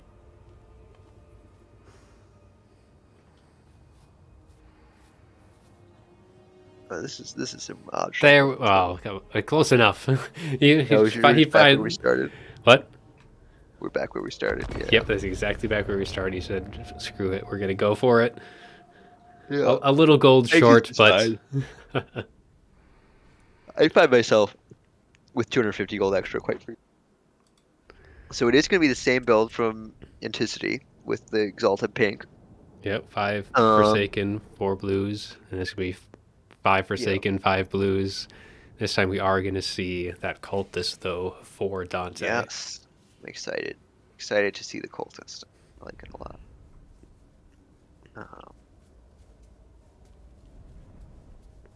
I gotta give banner edge to Anticity though. The purple banner. Purple Zinch banner is the way to go. Yeah, as we saw last time, Gaze of Fate, Harmonic Convergence, kind of forgoing the buffs from the Wand of Whimsy, instead use that. Blue Fire for the spell, and then Life Leeching and Greater Arcane Conduit. And as we saw before, a bunch of blue horse, those Exalted Pink horse, which do have that Arcane Mirth, which is plus 20% power recharge rate. And then, yeah, Forsaken on the front line. As for Dante, he's actually going to be consolidating everything up on top in a nice, tightly packed formation. But he has a bunch of Forsaken, bunch of blue horrors. That Cultist of Zinch has the Gate of Zinch, Flaming Sword of Ruin, Cascading Fire Cloak to increase the armor piercing damage, which will, again, once you cast that, you'll be able to kind of help buff everything else with the lore passives, which kind of went away, but is the Kindle Flame and that Wand of Whimsy. On the Herald, we do have Locus of Concentration, Chromatic Tome, Blue Fire, and then just the Fires of Siege and Arcane Mirth. Not going for too much other spells on that, already have some on the Cultists. I have to say I do question the full high ground deployment by Dante here. Yeah, it's going to really limit what he can bring to bear against Anticity. Where Anticity is going to be able to go super wide and just pretty much arc. I mean, he has all the time in the world to just provide a nice arc down below, and he's going to have all of his horrors be able to fire, and only like maybe 2 or 3 of Dante's is going to have line of sight to fire themselves. Yep, it's going to be... On the one hand, Anticity is going to get a great arc of fire. On the other hand, this is going to be a great spot for Dante to drop Flaming Sword of Ruin, right? He's going to have a bunch of Forsaken in a big blob, and he's going to be able to drop a nasty Flaming Sword of Ruin on all of them. And that is going to be a significant amount of damage. But you know, can that overcome the concave that Anticity is going to have waiting? That is sort of the question. And here comes all of those pink horrors. We have one more exalted, one regular. And this is actually a terrible lineup for Dante up top, because he's just allowing that blue fire to just go right down the pipe. I mean, the shields are going to be absorbing a decent amount of it, but still they are taking a decent amount of damage up until this point, and he's going to need all of those Forsaken to deal with the ones on the lower ground. One thing I might like to see from Dante here is a low ground Chaos Knight summon. When you've seeded the low ground like this, but there's a lot of room on Anticity's flank. A Chaos Knight to cycle charge and find room to do work. Yeah, just start pulling the attention. Though that that Gaze of Fate, and then following up with all of that. That is... Now, luckily for Dante, that is not his only spellcaster. Otherwise, that would have been a crippling loss. It is bad, but it is not the end of the world necessarily. Yeah, and Dante's sort of panicking here, sending all his troops down to engage. I think, suboptimal engagement. We'll see if the Flaming Sword can pull him through here. Yeah, but this is going to be a lot of shooting on these Forsaken. We have that Cascading Fire Cloak on one of them. The shots are kind of coming in, getting some of the summons, trying to just shut down as much of the range as it can, but it's just that field of range, and here is that Chaos Knight kind of coming in from the flank. But this whole pocket of Forsaken has taken a massive amount of damage. Flaming Sword trying to get some more shots in, just increasing that damage output from the Dante's units, but yeah, everything now is just going to be just turning their attention to these Chaos Knights, as there's nothing else really kind of close to shoot at, so they're going to be taking a ton of damage themselves. Spawn trying to come down the hill to try and force their way through. Yeah, the concave is just too much here. Yeah, there's just way too many units down on the lower field. These guys have a solid point at 2, and it's just everything just bottling up, going right into the killing zone. Yeah, I don't really see how Dante makes it back into this. Just can't force your way down into this choke. It's just too brutal of a killing field. And losing your lord like that. He is opening up a little bit of some room to kind of push in, but he still has layers to get through right now. And if in old dwarven fashion, you have to get through so many different layers, but everything is still going to be shooting at you at the same time. This is a dwarf stream, my god. Yes, they're doing their best to cycle charge, but it's just too much counter fire. And the exalted pinks, one of the big things they do have is they're not exactly an armor piercing, but they do have superior armor piercing ratios to the other pink horrors, so they are going to be a lot more useful against these Chaos Knights and then Forsaken. Yeah, and just, sheer volume of fire from all of these units. And we are getting some more units now onto the lower grounds for Dante, but there's just... these Forsaken now are going to be starting to swing their way up, kind of putting pressure to push them back. And we still have so many horrors down on the lower field that are... Some of them are just kind of waiting for things to get into range to start shooting at them. These spawn Forsaken aren't going to be lasting too long. Now we're seeing some Screamers and stuff kind of coming out to give a little bit more ground presence for Anticity.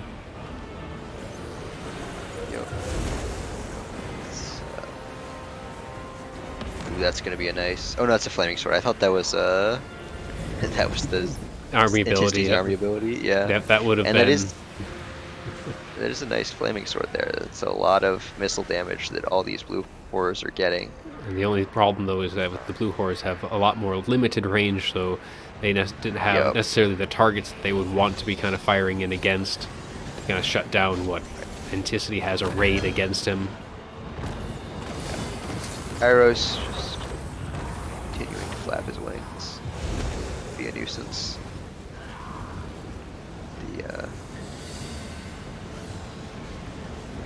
Now we're focusing down.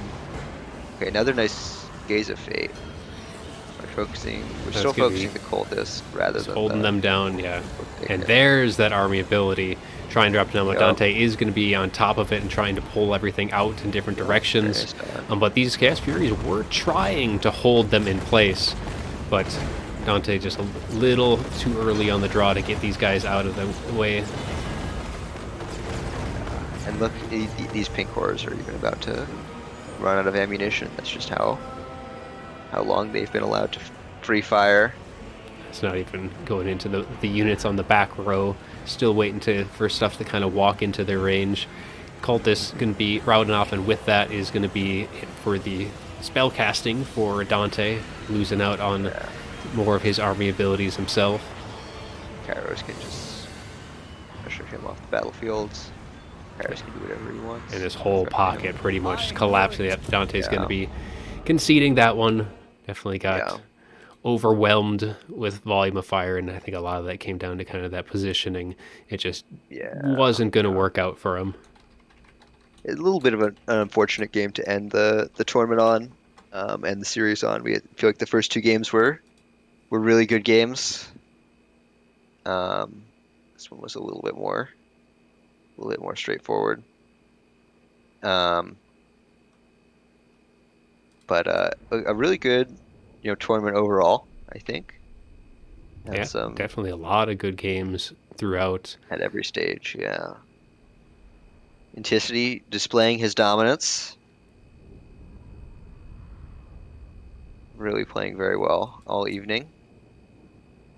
So we can finalize the tournament. Even Pink Horrors didn't necessarily get all too much value themselves. They just were able to just pretty much trade so much better into Dante's. We had nothing that really stood out in terms of damage value.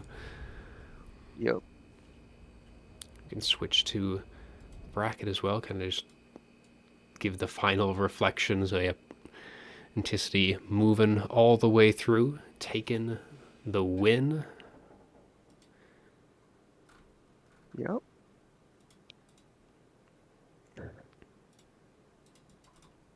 This Kairos play. Exalted Pink Horror is doing well again. Congratulate Anticity and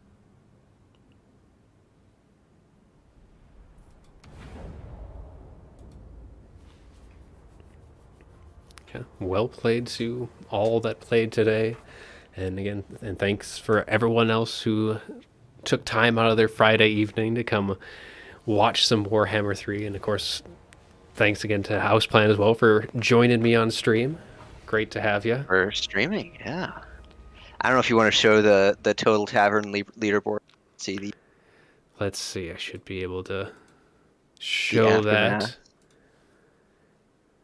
Let's switch to that screen. So I gotta go.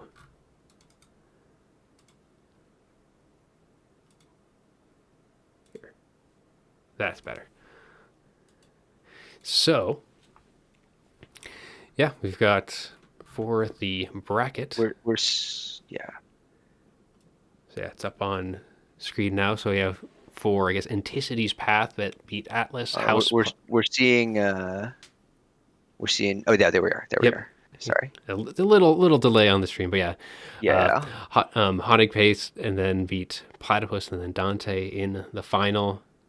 So yeah, that's just kind of the overall look up on anyone who was willing to join us on this evening. It was a good showing. A lot of good players showed up. We had a lot of good games. And do you want to show the leaderboard? And then for the leaderboard at the very top. I don't think Turin moved up on the leader, or I think Anticity stayed in.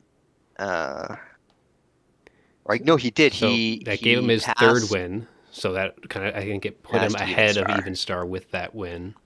Yep.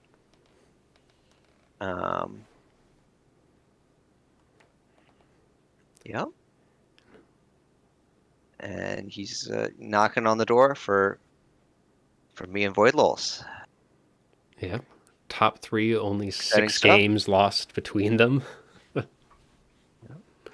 Definitely a very strong presence on the top of the board. Yeah. So, an exciting tournament scene. Warhammer 3, not dead yet. You heard it here first. Got 20 odd players here on a Friday night. Exciting stuff. So, yeah, thanks for everyone for showing up. Yeah, I guess without further ado, we'll close things off. Thanks again for everyone. And as always, have a good one.